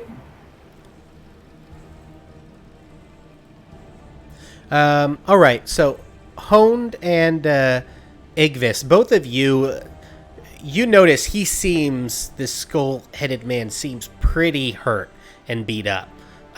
He seems like really, really battered. Like he's barely with it right now. But definitely intent and focused on you, Igvis. Alais, as far as you're concerned, this is just one mean guy, and he's gonna kill you all. All right, so I'm gonna stick with my gesturing of like if Igvis can get through that, can draw his attention. I'll be able to heal the other guys. And that's what Alais knows right now. All right. Sounds good. So you can pass the turn if you'd like. All right. Skull-headed man is up. He's coming for you, Igvis.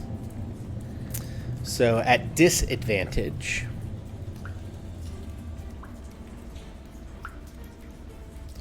So we need to do this.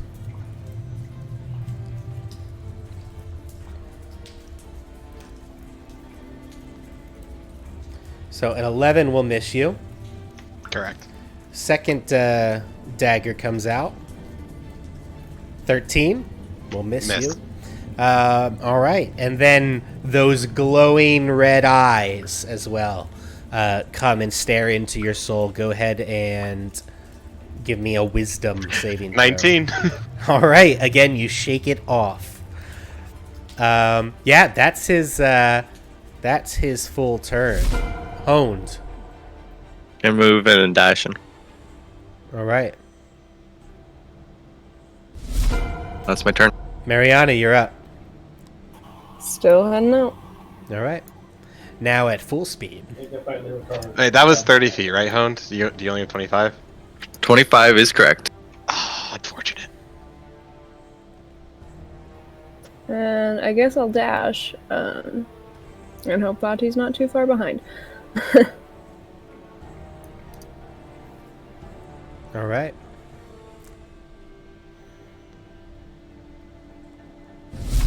Kel, give me a death saving throw.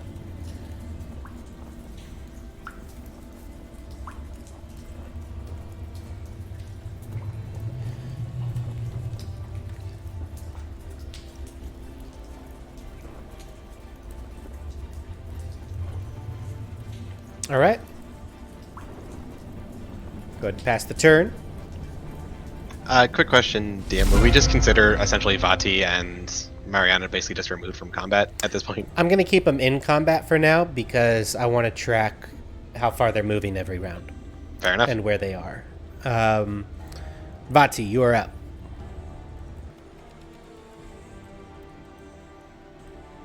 Well,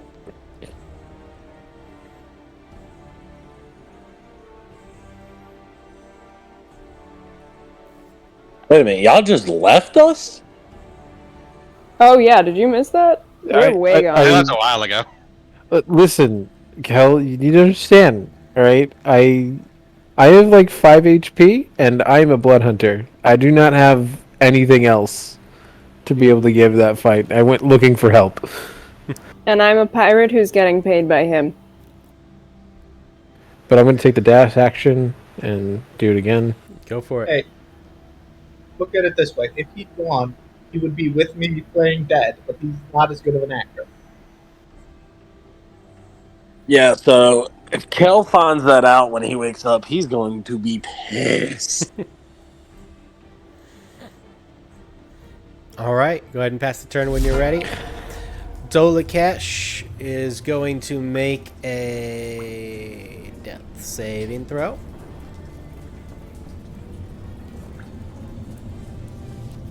Okay. Okay. But Igvis. 2 strikes. 16. 16 will hit. For 6. Right. And he is still up. Second strike. Another 16 to hit. That will definitely hit. For 8 points. For 8 points of damage, and with that, he drops. Oh, thank baby, freaking. Oh my god. Oh, Thank man. you, Howard, for Oh, the man. advantages. That is awesome. And And I think at this point, after I basically crack his skull, I'll just drop to one knee and be like, oh my god. So, tell me real quick what order you plan to. What you plan to do? What's your plan over here right now? I assume you're trying to get people up. Well, that's the end of my turn, so we'll just go to Alais first then. Okay. So Elias, seeing he's dead, is going to cast Spare the Dying on Dolakesh. On who? Dolakesh? Yes. Okay. So Dolakesh will be stable. So that would be your turn. Spare the Dying there. Honed. What is your move? I'm gonna go up onto the dry land because I'm tired of being more than half soaking wet. All right. So you don't have anything to assist with healing, or aren't going to do anything with healing? I have nothing to be able to heal. Okay. So Mariana, go ahead and move yourself where your movement, where you're going to be.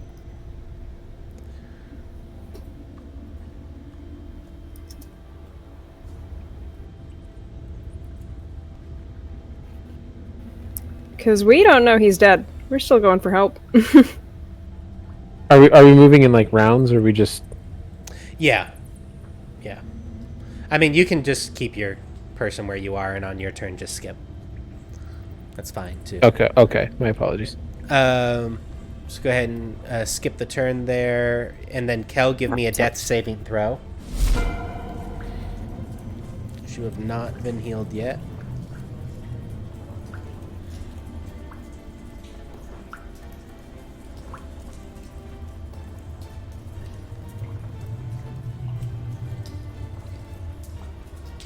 All right, and so... Okay, I've lost track now which ones you're at. I think you're... Okay, so we're going to go through the initiative order. Vaati will end up moving. Dolakesh will go. Dolakesh is stable. Igvis, what would you do? Medicine check on Cal. Okay. I got an 11 to try and stabilize him. Right, and I think it's 15 that is needed. Unfortunate. Noticing he's not stable, Spare the Dying on Cal. Okay, now here's my question. On your next turn, Alais, what do you guys plan to do about the bald man? I'll spare the dying if he's not dead. All right, so actually, as you cast Spare the Dying on Kelsey, I was rolling death saving throws for him the whole time. So he was 1 away from death, but I just rolled a nat 20 on this one. He comes back with 1 HP. So he actually has 1 hit point beneath your feet as he comes back honed.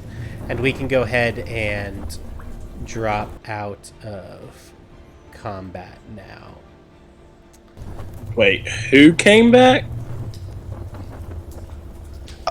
Did you see their images earlier? It's the big, bald, scarred guy that was fighting with me originally and got taken down just before I did. Okay, I didn't know if he said me or that guy. You are currently just stable. And now at this point, now that these guys are stable, I will take them out of the water because I'm sure they don't want to be in the water and put them on the little island.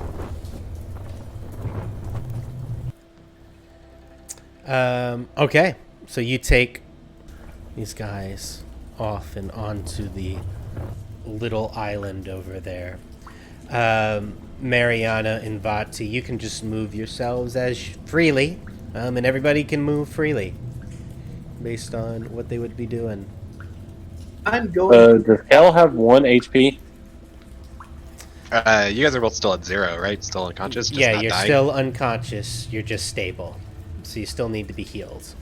I'm gonna offer the guy a hand up, seeing he's awake. Yeah, I'm just gonna be like snoring really loudly. All right, sounds good. And so he comes awake as he coughs up his blood. He says, thank you for the help. I was a sure goner if it wasn't for you. I did almost nothing. Well, you must have done something, because I see that that bastard is dead now.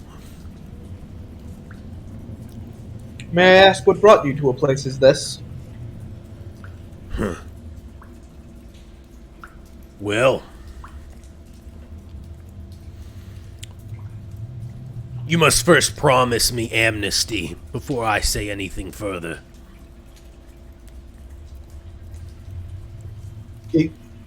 Igvis, what say you to that request? I'm curious. God, I, as the sole flaming fist here, will not take you into custody. Hey, I have How a about- fist too. Wait, how about a deal? Shh, hound. Let me pretend to be the only one. How about we let you go if you help us carry our comrades to safety after this? Yes, I can do as such.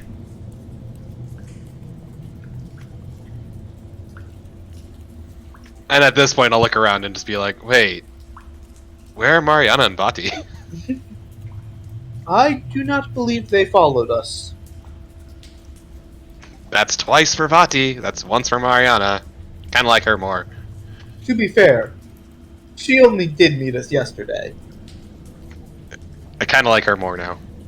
She's hired help as well, so she's going to be going wherever the person's paying her. Indeed. Vati's gonna, like, as we're running, sneeze because he's getting mentioned, but also stop Mariana and just kind of whisper, "We need to be careful. There are zombies up this way. If we're hopefully going to get them help, we need to get past them without alerting them." All right, we'll try to be quiet. I don't care to deal with them either. So I'm just gonna say that I'm gonna, like, try to stealthily get past the zombies that will come up with the thing up there. Okay. Same.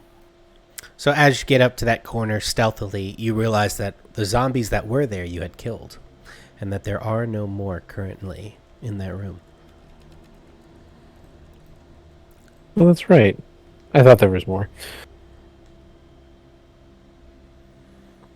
And then wait at the top of, go through the stairs and up into the bathhouse, and just wait in the bathhouse. Don't move yourselves any further for now. Like it, just like in this room. Yeah, like in the room that you guys get up into that little stairway. Just hang out in that stairway. Up in the They bathhouse. got all the way to the bathhouse already? Jeez. We've just been dashing the entire time. Okay. When I said I was going to get you help, I was going to get you help. So I don't know this, it's fine. back to this group over here with Igvis, Hond, Alais, Delakesh, and Kel. So you say to him that you'll let him go if he helps you carry your friends up. Mortlock, you said your name was, right? Right, my name is Mortlock. The name sounds familiar to me, but I can't quite place it. Could you tell me why I might recognize you? Right, Will. It makes sense that you might recognize my name. My last name is Vanthampur. And I'm sure you know that name. Do I know that name? You do. Anybody... Well, let's see. You and Hond both know... Well, actually, all of you, because you've talked about it publicly, that one of the dukes' last name is Vanthampur. Thalamra Vanthampur is one of the 4 dukes, or, well, now 2 dukes left. Why was he not listed in my thing? Never mind.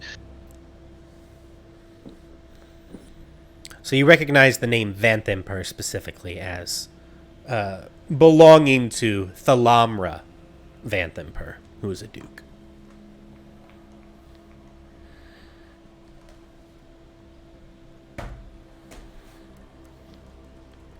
Ah, I do remember your name. And I guess my other question is, since you're related to such a high-ranking member of the political structure, why would you be asking me for amnesty? Well, you see, my family, and he kind of hesitates as he looks around, and he takes a step back and kind of grips his great club at his side. My family, they're Zerialites. And they are in league with the Dead Three. So why were you down here then? Says I was tasked with heading up this sector of the cell under my mother's instructions.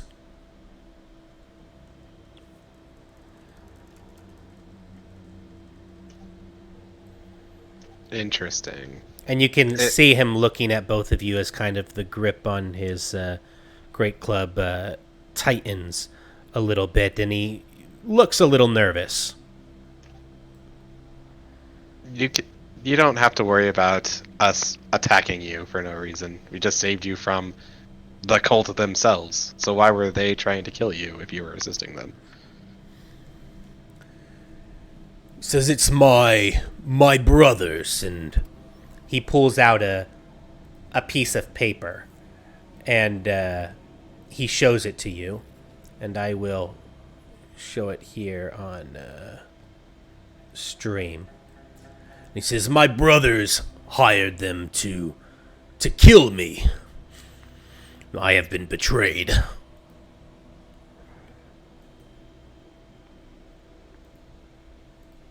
So, would you perhaps be willing to return that favor? What do you have in mind specifically? Just nothing committed right now. If we gather a strong enough case to bring down your brothers, for example, would you be willing to back us with testimony? Provided we can arrange for amnesty, of course. Testimony? No.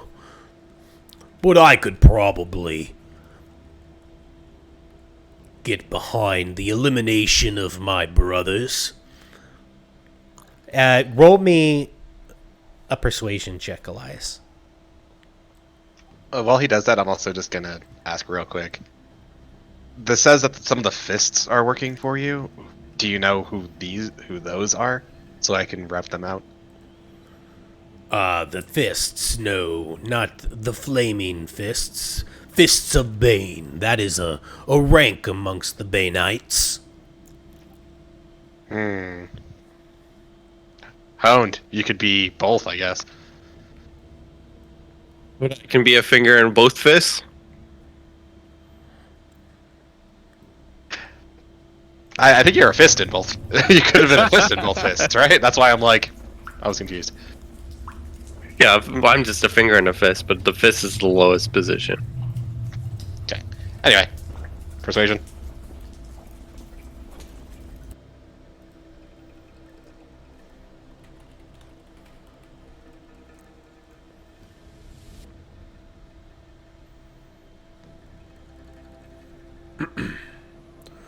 I could get behind a plan to eliminate my brothers, but I will not move against my mother. She is way too powerful. I prefer to simply leave the city. Oh, DM question. How much could a heal spell regrow a finger? How much could a heal spell regrow a finger? Yes. I would say in general it can't. Why? What are you looking to do with it? Well, I know you need a 7th level spell to regrow a full limb, but I figured a finger is a much lighter thing. So I was going to see if we could get his finger to help him fake his death. Yeah, The note was asking for his right ring finger. yeah. I would say it wouldn't regrow on him. You couldn't do that with a healing spell. You'd need more powerful magic. What level spell would it be? Higher than you can cast currently. Okay, so it would be a 7th level regenerate.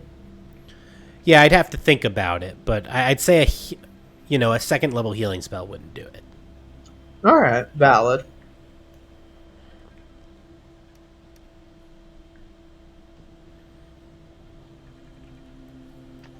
I would also like to check the body of this dude, just to make sure he doesn't have my necklace I'm looking for. Yeah. So you check all that body. You find 2 daggers on that body. And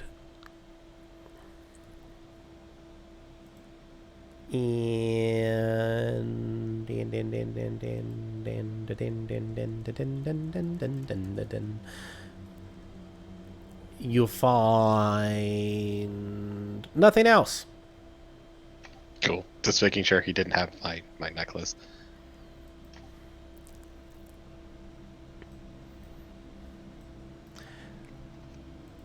And from where you are, Igvis, you can also see there are other steps.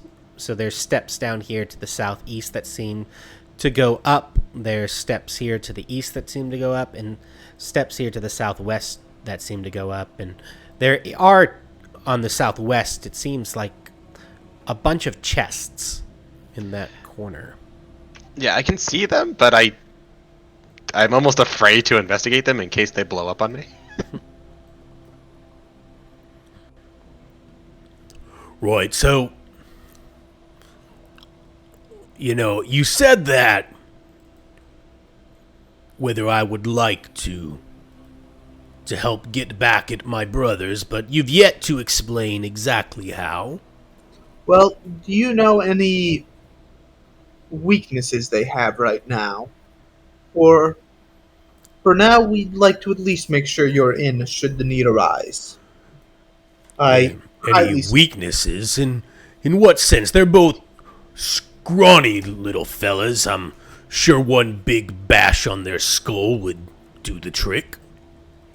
I more mean, flaws in their security, pieces we could use to incriminate them, things like that. Do they have ties with the Flaming Fists and such? I'm not from Baldur's Gate. Well, my brother Amric, he's the middle child. He keeps his own security. At the Low Lantern is where he does business currently. He is under the guise of a money lending business at the Low Lantern, but in reality he's fleecing refugees who want to bring their loved ones inside, and then he identifies members of the El Terrell hierarchy and provides names to me, and then we send assassins from here to go kill people. But he keeps quite tight security over there at the Low Lantern. It would be quite difficult to come at him unnoticed. On a perhaps distinct note, do you know anything of the Whispers? I know nothing of that. I've never really heard that name before. I read it in a book once. Merely curious. My other brother, Thirstwell, he's the oldest of us, in his 40s or so, and again, a scrawny old man, and he never comes out of his room, out of the manor. So that is quite tight security up at our manor where Mother and the rest of us live.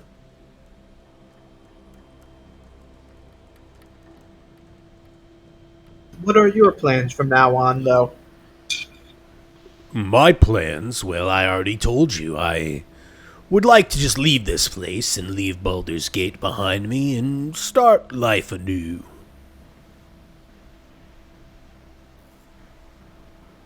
Seems wise. Do you know of any openings in the manor in the Elk, or ways we could help you get even with your brothers?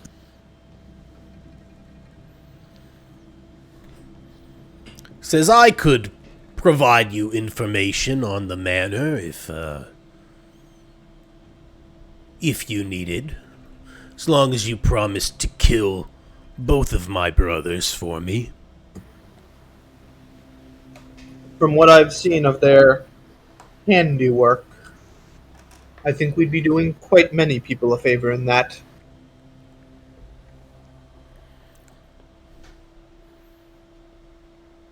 Right then it's settled. I'll give you more information on the manor, and you take care of my brothers. Indeed. Let's check the... I see glimpses of treasure for now. Let's check it out, see if we can find healing potions or anything for our companions. Do you know of a second exit to this place, or is there just the one through the bathhouse? There is just the one that goes up to the bathhouse. There is no other exit out of here. Do you know what's down these rooms? And I'll point down them.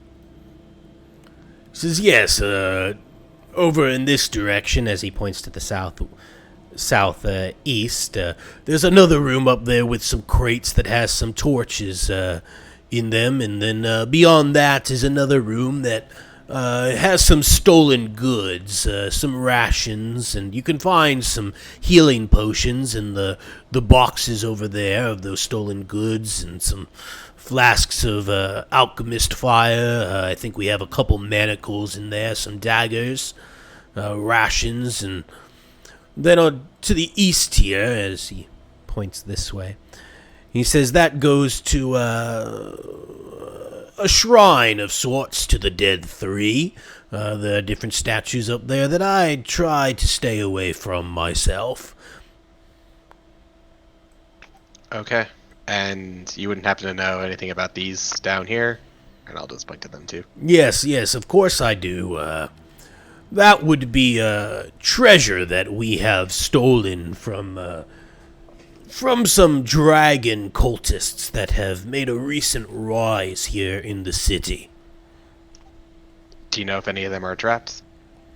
No, none of those chests are trapped. And at that point, I'll signal them that they can go open them. Okay. He's gonna go open those chests. Alais, do you want to go to the bottom right? And you said you're looking for healing potions. That's where you said they are. Indeed. You don't mind if we take those since you're leaving the city anyway, right? Right, I have no need for any of it. Okay. So how far away are the healing potions he mentioned? So they're in the southeast corner of the room, down in this direction. Yeah, so it's just the across the room from where you're at. Yep. He says, yes, just go up the stairs over there and you'll find a door, and inside the door is a room with a bunch of crates, and in those crates you'll be able to find some supplies. And I'll just stay with Mortlock and just let him know. I'm more than willing to let you have amnesty. I don't care about your squabbles with your brother. I was here to stop murders, and from what I can tell, I think we've kind of done that. I'm going to go through these treasure chests. Okay.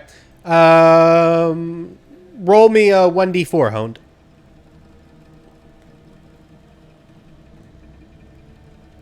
Oh, I'm going through these crates looking for healing potions. And alchemist fire sounds useful. So, Alais, you are able to find...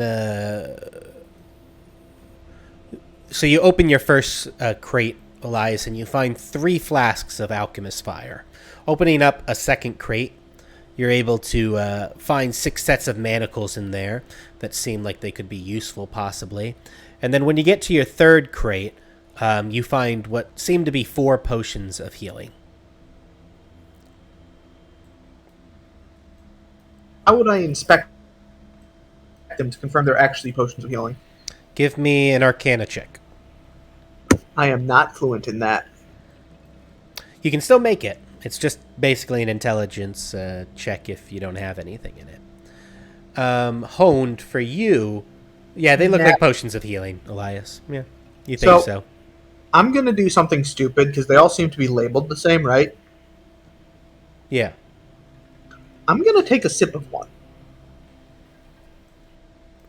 Okay. So actually, when you take a sip of a potion, you immediately know what it does, and the potion is still fine. So you know that that's actually like in the rules for potions, but you know that it's a potion of healing. You can feel some of your cuts and bruises like start to feel a little bit better when you take that little sip. I'm going to take these and give them to our down companions. All right. Honed. We have 3 down companions or 4?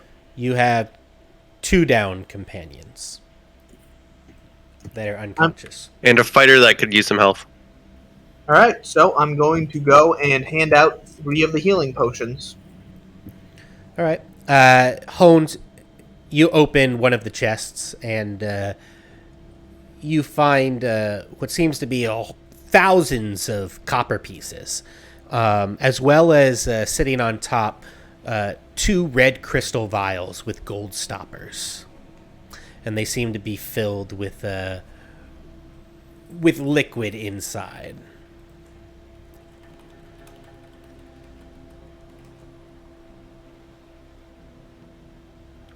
Okay, I'm going to take those crystal vials for sure, and maybe like a handful of copper pieces. So whatever that works out to, maybe 10, 15 pieces of copper, I guess.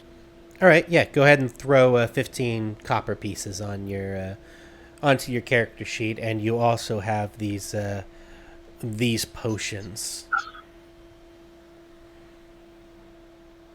So the potion has orange flickering liquor inside. Liquid inside. Sorry, not liquor. Orange flickering liquid inside. And right above the liquid is smoke that kind of fills the rest of the container. Fancy.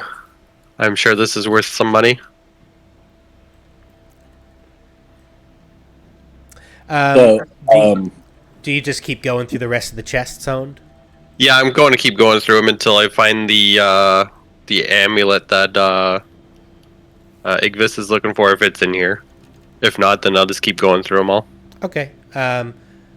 Everybody else, you just kind of let Hone do that work as you guys kind of focus on your companions? Well, when Alais comes back and heals these 2, I'll then probably help Honed. Okay. Yeah. So, Honed... Now I'm going to help as well once they're... So, go ahead and roll me another 1d4.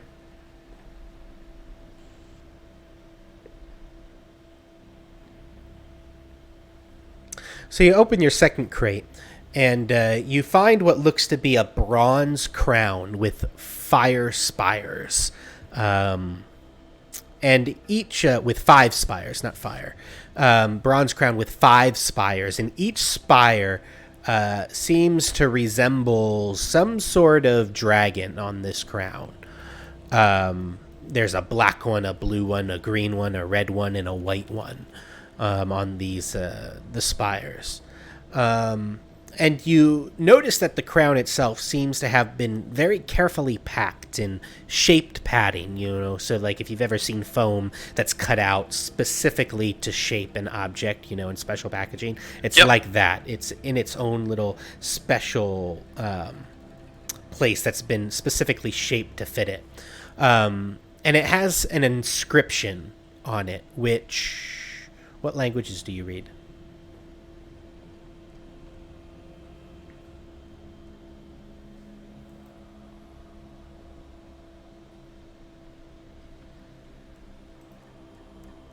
Just give me a second.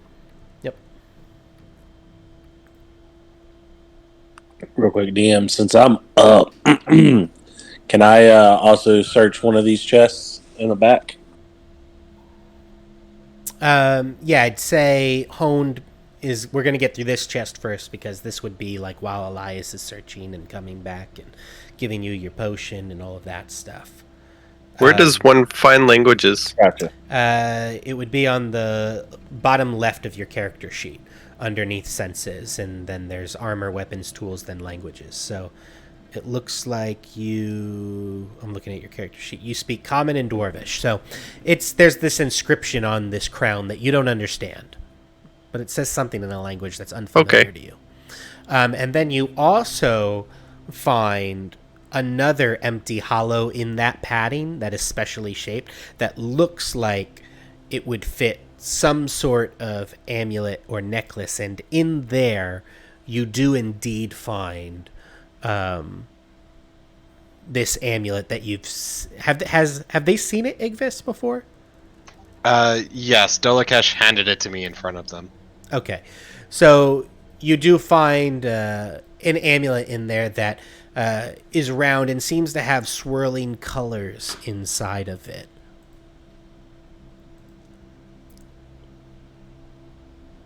And, Okay, it matches that description that Igvis gave you. Okay, I'll just put it back into the chest, and then just keep just like remember it for when Igvis shows up. That I could be like, I think it's right there. Okay. At this point, Kel, you would be able to come over, and Igvis would be over too. And you open up a crate, Kel, and give me a 1d4.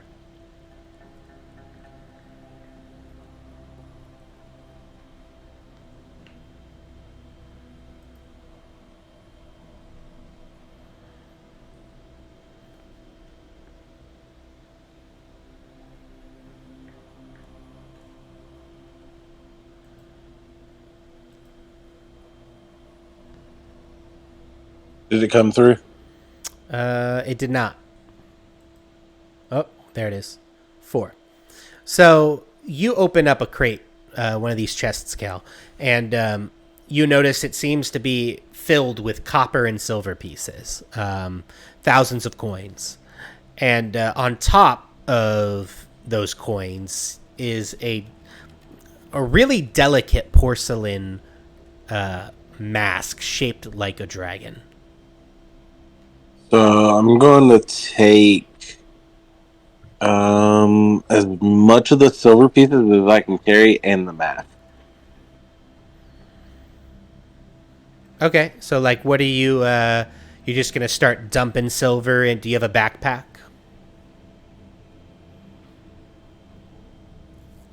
What are you dumping the coins into?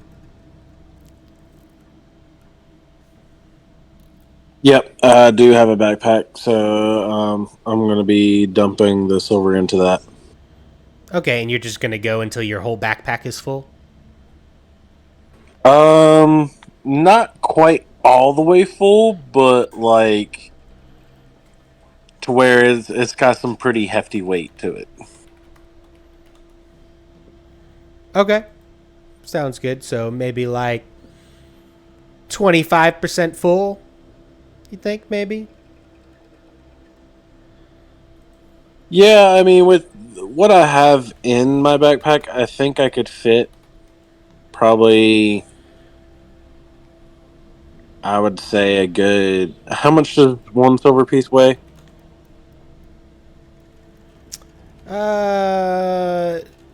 Not very much at all. I'm just going to take like 100 silver pieces. I'm just going to take 100. Okay, you'd be able to fit 100 in your backpack, and you would be able to find 100 silver pieces in there as you count it out.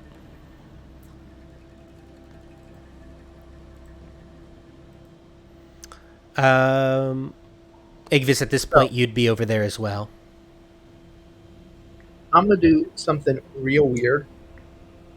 So, how big is my alms box that I have as a whatever I am? How big is your It's like an alms box. an alms box?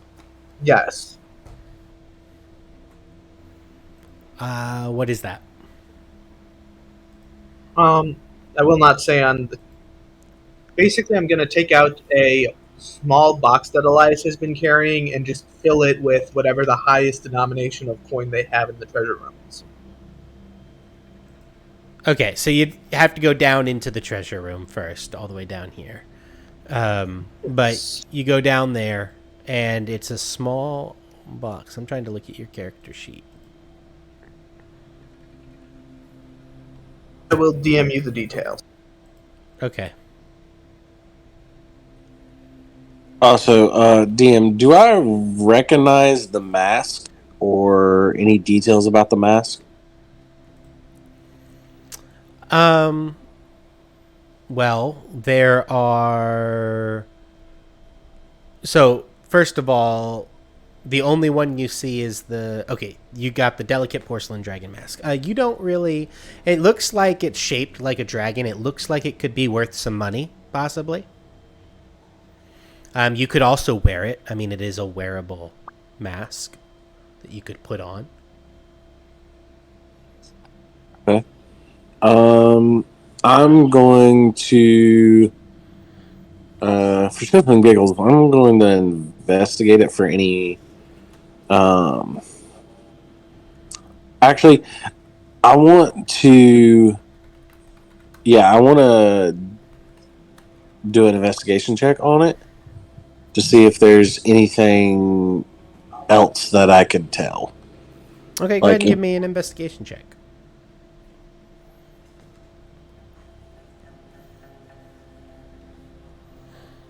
Yep, nope. Yeah, it looks like a porcelain dragon mask, and looks like it could maybe be worth some money. Okay. Do you leave that in the chest, or do you take that? I'm going to take it with me. Yeah, I'm going to shove it in my backpack. Okay. So you can put a custom item on your character sheet that says delicate porcelain dragon mask.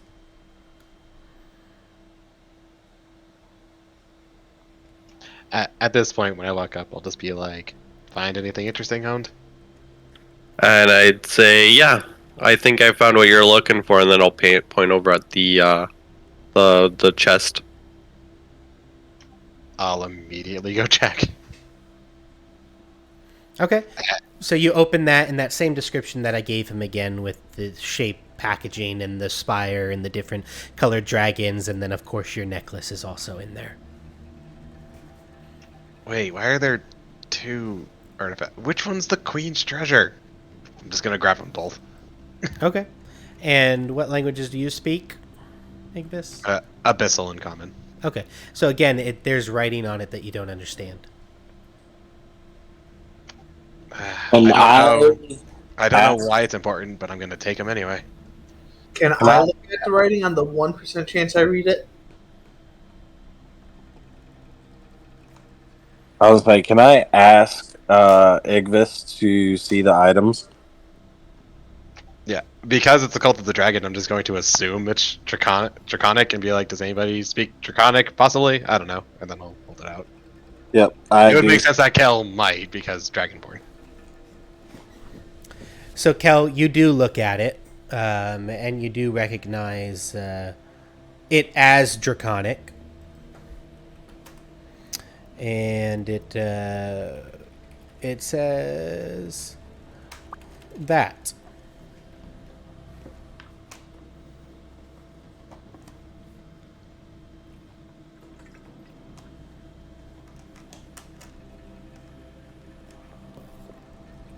Okay. I'm just going to look at Igvis and Honed, and I'm gonna have like a really worried look, and I'm gonna say, I'm gonna tell them, well, it reads, from Avernus, we summon her. To Tiamat, we ledge fealty. Does that make any sense? Would we recognize the name Tiamat? DM, would I recognize that? Make me a religion check. Should I also make a religion check on this one, or would I know who Tiamat is? You would know who Tiamat is, Alais. Tiamat is an evil dragon god of sorts. And Kel and Igvis, you don't know who Tiamat is, but Alais does. So, do you, Sean? You have knowledge of Tiamat out of character, or do you need any info? I know she's an evil dragon god, but that's about it. Yep. So, you know that she is an evil queen of evil dragons. Is god of dragons. Used to be an archdevil. Incredibly powerful. One of the old gods, and at one point in time was a servant of Asmodeus, and then for a time Bane, when Bane was a greater god. Yeah. And you know that she is the eternal rival of her brother Bahamut, who is the ruler of good metallic dragons. And they kind of parry each other in that way. I'm going to share the basics with them while not getting... Ooh, I'm going to take out my lute and just sing a warning of Tiamat trying to pass off the bard thing, because I clearly haven't been selling it enough. Actually, Alais is going to take out his lute, start playing a ballad, and he's just going to be like, never mind, she's just an evil dragon god.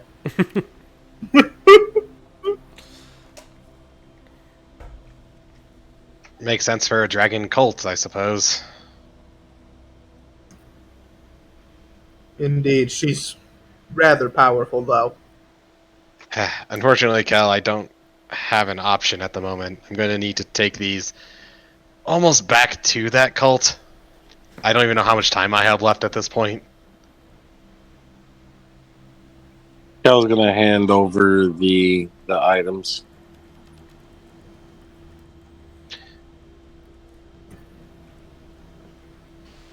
Is there anything else of interest? And I guess we'll just point to the last chest, or two chests, however many are left. Yeah, so you open one of the chests, and it ends completely empty. And then you open up another chest, and you find that it has what seems to be over 1,000 silver pieces in there, mixed in with some gems that look like they could be worth something. What say we carry this box? We could... So, Good Vaati was in desperate search for money. could I lift this crate and carry it? The one I just described? Yep, the one with the gems and the silver pieces. Yeah. You could carry it. All right. You have a 16 strength, right? Yeah. Yeah, 19 total. Yeah, you can carry it. I'm going to cast an illusion over it, though, so it looks like it's filled with cabbages. All right. So I'm gonna. You are now carrying, Kel, this very heavy cabbage crate. All right, cool. Okay. Look, Let's go ahead and get out of here. we're way more less likely to get robbed on the street if we're carrying cabbages. It's fine. Let's go ahead and get Dolakesh out of here. Wait, did I not potion Dolakesh? Did you? He said that he potioned everyone, basically. Okay, so I'm going to roll this then for... Except for me, because I never asked for one. Did we give? So I got potioned as well. I don't think I gave you one, because right now it looks like we're about to rest, and I want to ration a potion so we have one for a rainy day. Okay. Yeah, I can wait. We have one if we get into combat or whatever. Yeah, that's the plan. Okay. And I think there's a real chance that we need to start rationing potions because we've ran out of health a lot. Yeah, for sure. Okay, and Dolakesh comes conscious. So, I guess just before we leave, I would tell Mortlock, like, he's free to go. I have no intention of trying to hold him. And if he wants us to fake his death, we might want to take one of his fingers.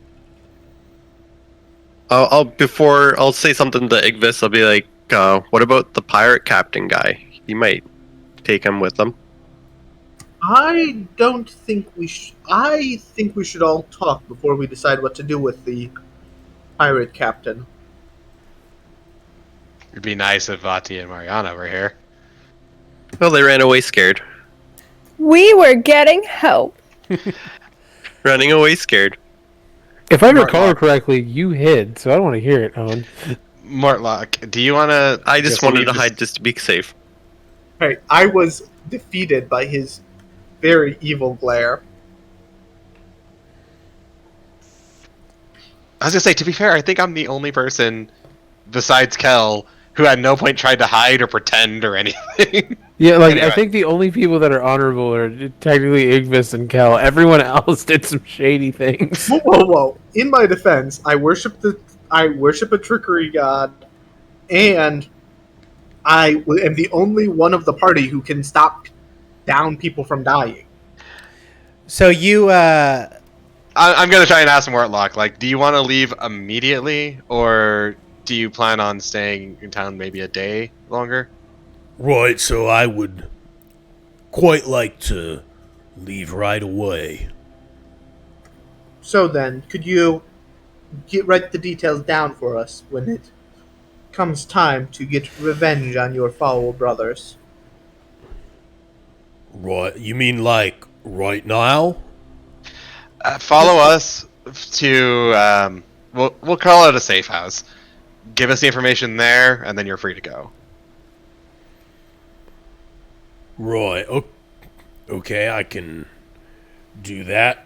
Just give me a second to get my feet. and you see him like clutching his side as he's still like, you know, all bloody and bruised and kind of, you know, just wobbling after you. Hone, do you want to give him a hand? How take tall the is this other guy? side. This guy is quite huge. So he is almost 7 feet tall. Okay, I'm only like 4'2", so He I'm can not use sure you how much like of a hand. cane, it's fine. Okay. Yeah, he's Mortlock, I'll 6 take foot- your club. I'll 6 take your foot club. 7. I'll take your club. Hone, do you want to be a cane for our gentleman friend here? Well, he could use his club as a cane. He could also use Dolakesh, I suppose. Dolakesh is like Yeah, six and something. a half feet or something. Yeah. I would say, as they were discussing things, Kel just started like jogging out of the dungeon, like, "Get me the hell out of here!" Wait, you don't know where we're going. And I'll run after him. All right. And Dolakesh will assist Mortlock on one side of the arm. And Honed, you're helping Mortlock as well? Is that what you're doing? Yeah, I'm guessing just in his palm and using him as a cane. Or he's using me as a cane. All right. Sounds good. And so you guys work on making your way out of the dungeon. In case it wasn't clear, I'm just basically going to bring everybody to Vaati's. Which you can go ahead and do, Hone. Just move yourself out of the dungeon. Okay. And those two I will move when we need to. While you guys are doing that, let's go back to Mariana and Vaati. And Kel now? Yeah, well, Cal, you're not going to be there when we're talking, but you can just kind of sit in that little side room or whatever, by where the stairs are. Yeah, they took off a while ago. I going imagine we to- could be standing here waiting to get help this whole time. Oh my god, this dungeon's huge. No, that we are carrying cabbages. Yes. Cabbages. Definitely cabbages. All right. So we are Look. back at the frolicking nymph. So, Cal, I'm just going to move you back here for now. So you guys come out, Vaati and Mariana. So what is your intention as you get up here? I'm going to go at least talk to Flame Zaj. And I was going to ask Vaati who we were going to. See if maybe I could get somebody to come down here, because I have the spell book, Flemeth spell book, so I could tell them that there's cult activity down over here. I could go to my crew for a price. Not only do I not want to do that, I don't think that I could afford to hire your crew again. Fair enough. The captain was weak anyway. So before you guys move yourself all the way over there. Notice I did call them my crew. I don't like that guy very much. Again, he came back with everybody he went with dead, and just kind of came limping back and said, "Yeah, we work for them now."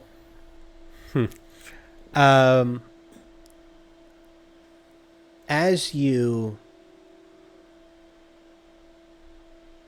come out of that door, from the shadows here around the fountain come several people.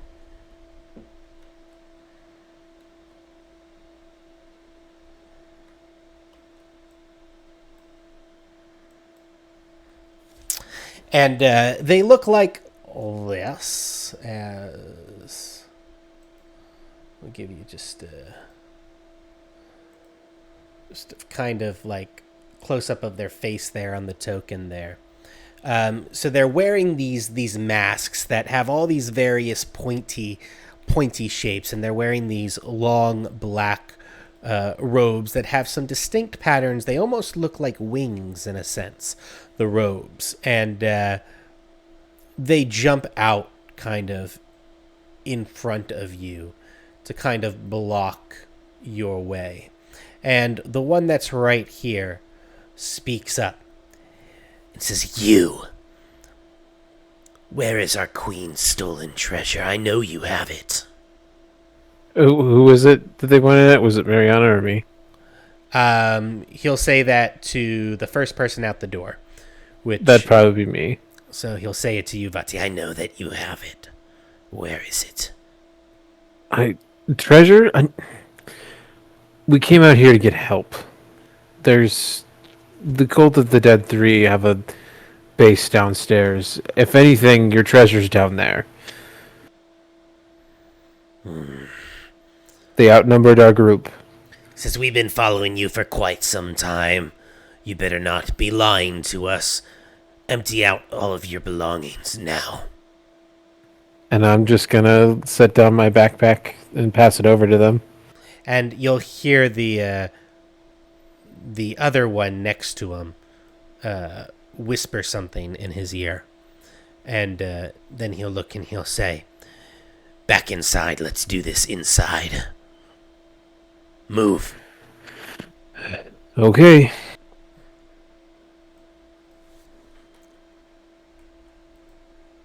And he will follow back inside, as will the rest of them.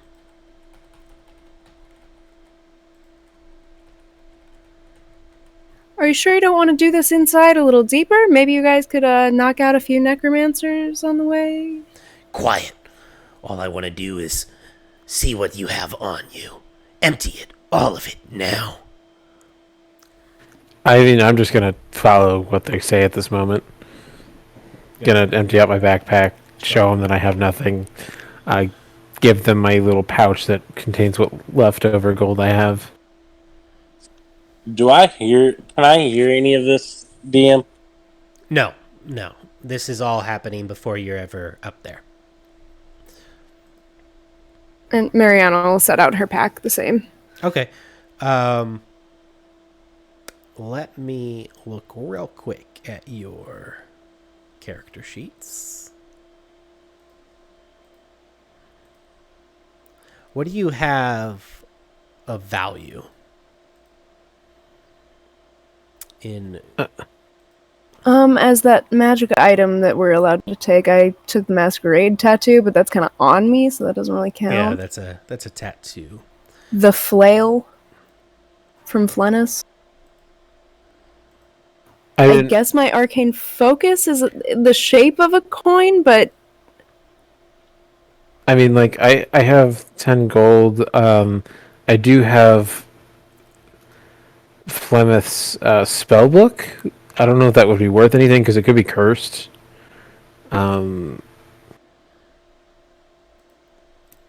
Maybe the corpse stamp gas?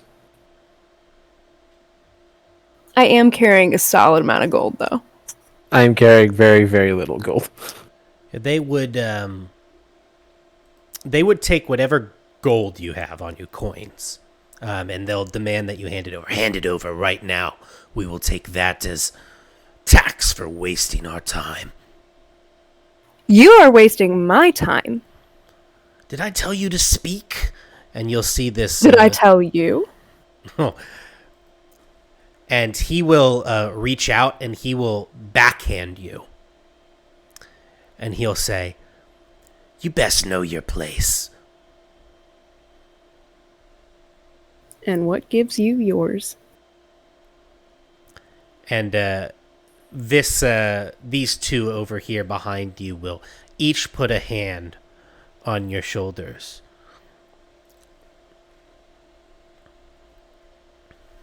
And then he will walk up, and you feel their grip kind of tighten on your shoulder to restrain you in place as he walks up to Vaati. And as you're looking at your pouches, he'll reach down and grab your pouch. And he will, if you don't stop him or do anything about it, will tuck it into his supplies.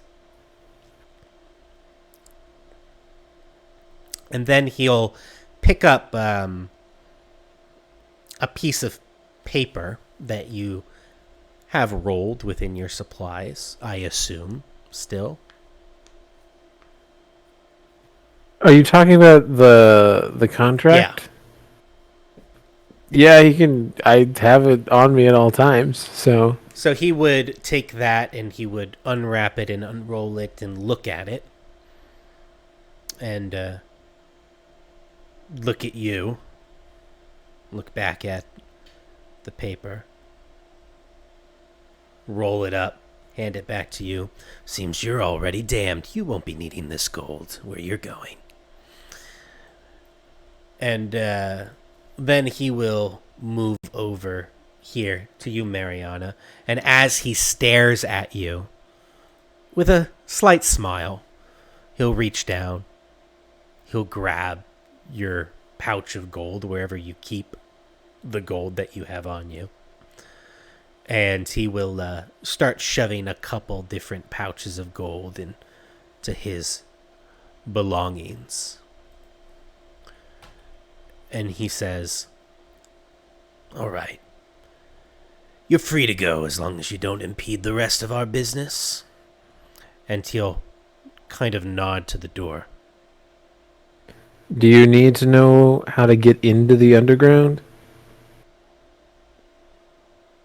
And he looks at you and he says, "If you're willing to freely give up that information, that would be quite helpful."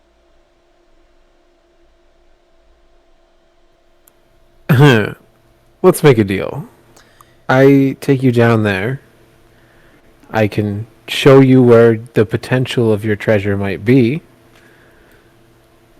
And if you happen to deal with the thing that hurt, that probably has killed my associates, then we'll consider it fair trade.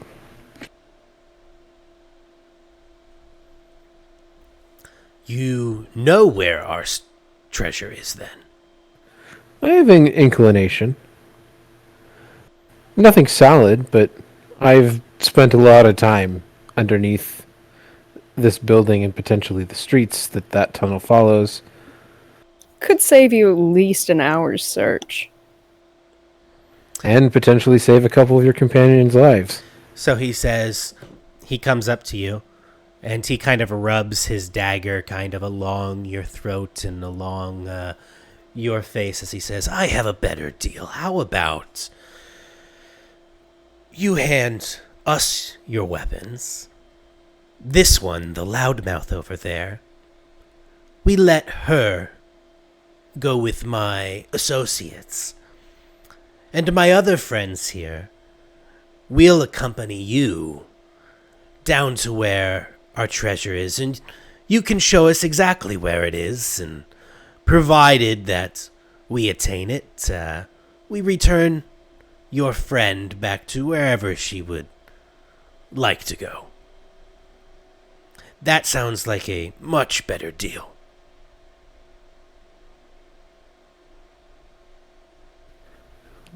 If it saves my friends, or potentially not save, but at least allows me to, how do we say, remedy our situations, I can certainly take it. But as you can see, there aren't any weapons on me. Yeah, Just and these as he says that, he kind of looks around and he sees the chains that are kind of attached. What exactly are these? Curious. Like I said, I've spent a lot of time down in these dungeons. Not all of them have been freely explored. And so he looks at the two over here, and he says, each of you, on each side, grab the chains. Let's make sure that this one complies. And then he says, you two, as he points to these two, let's bring this one back to Resmir for now.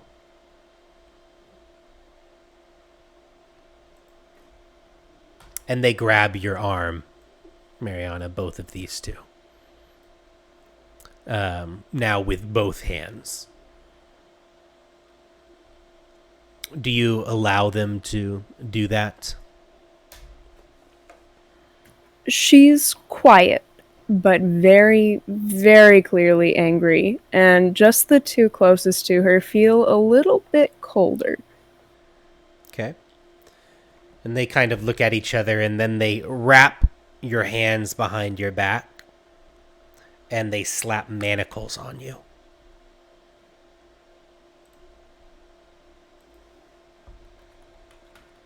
Provided you do nothing about that. Not right now. Okay. So they slap manacles on you, and then these two come over to you, Vaati, on either side, and they grab your chains, and they go to move, and they say, all right, show us where we need to go.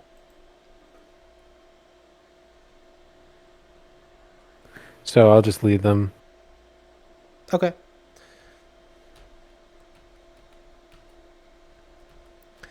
So you will lead them down, and Kel is not there at the moment. I was about to be like, I see Kel is immediately there. Right. So that's why I wanted to play this out first to see what happens. So you guys will end up going back down into the dungeon, and you'll be meeting up with the rest of the party as they come up, and you'll end up hitting Kel first, which we are going to get to. Mariana, before we do that, just gonna kind of wrap up here up top what they do with you. So they slap those manacles on you, and then they're gonna put like a little jacket over you, over your back, or a robe over your back to kind of hide the manacles and everything. Put the hood over your head, and then they are going to lead you out. Right, because they're so inconspicuous. Yeah, and they're going to lead you out the door.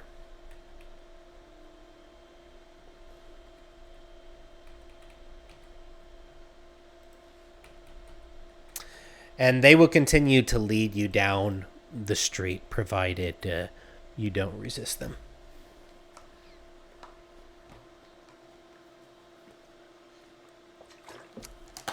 And I don't think I have really a way to leave a trail or anything, so I don't know, I'll kind of drag my feet a little, you know. Okay. But it's cobble, so that's not... All right. They're going to lead you off the map, and they're going to bring you somewhere, which we can talk about between sessions as far as what happens and what you do. It's midnight, so we are going to wrap up here. Underneath the bathhouse, as they lead you down, Vaati, just so that we can kind of put people where they will be next session. Kel, you're going to meet them once they get to the crossroads. So you will be where I move you here, Kel.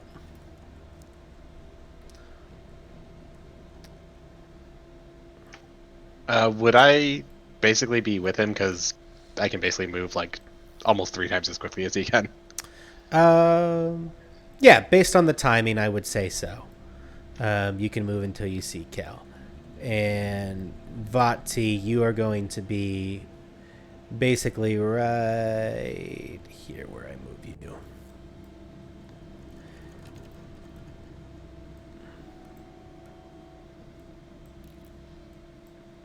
So this is kind of where you're going to meet. This dungeon is huge. It is. And at this point, Honed, you would be farther back because you're moving at a slower pace with Mortlock. So Okay. I'd say actually where you are right now on the map is good. Yeah. So I think that this is where we are going to end the session. Vaati has been led back into the dungeon by these masked figures. Mariana has been led off by another group of masked figures, and the group is battered and bruised, trying to leave the dungeon only to encounter another issue.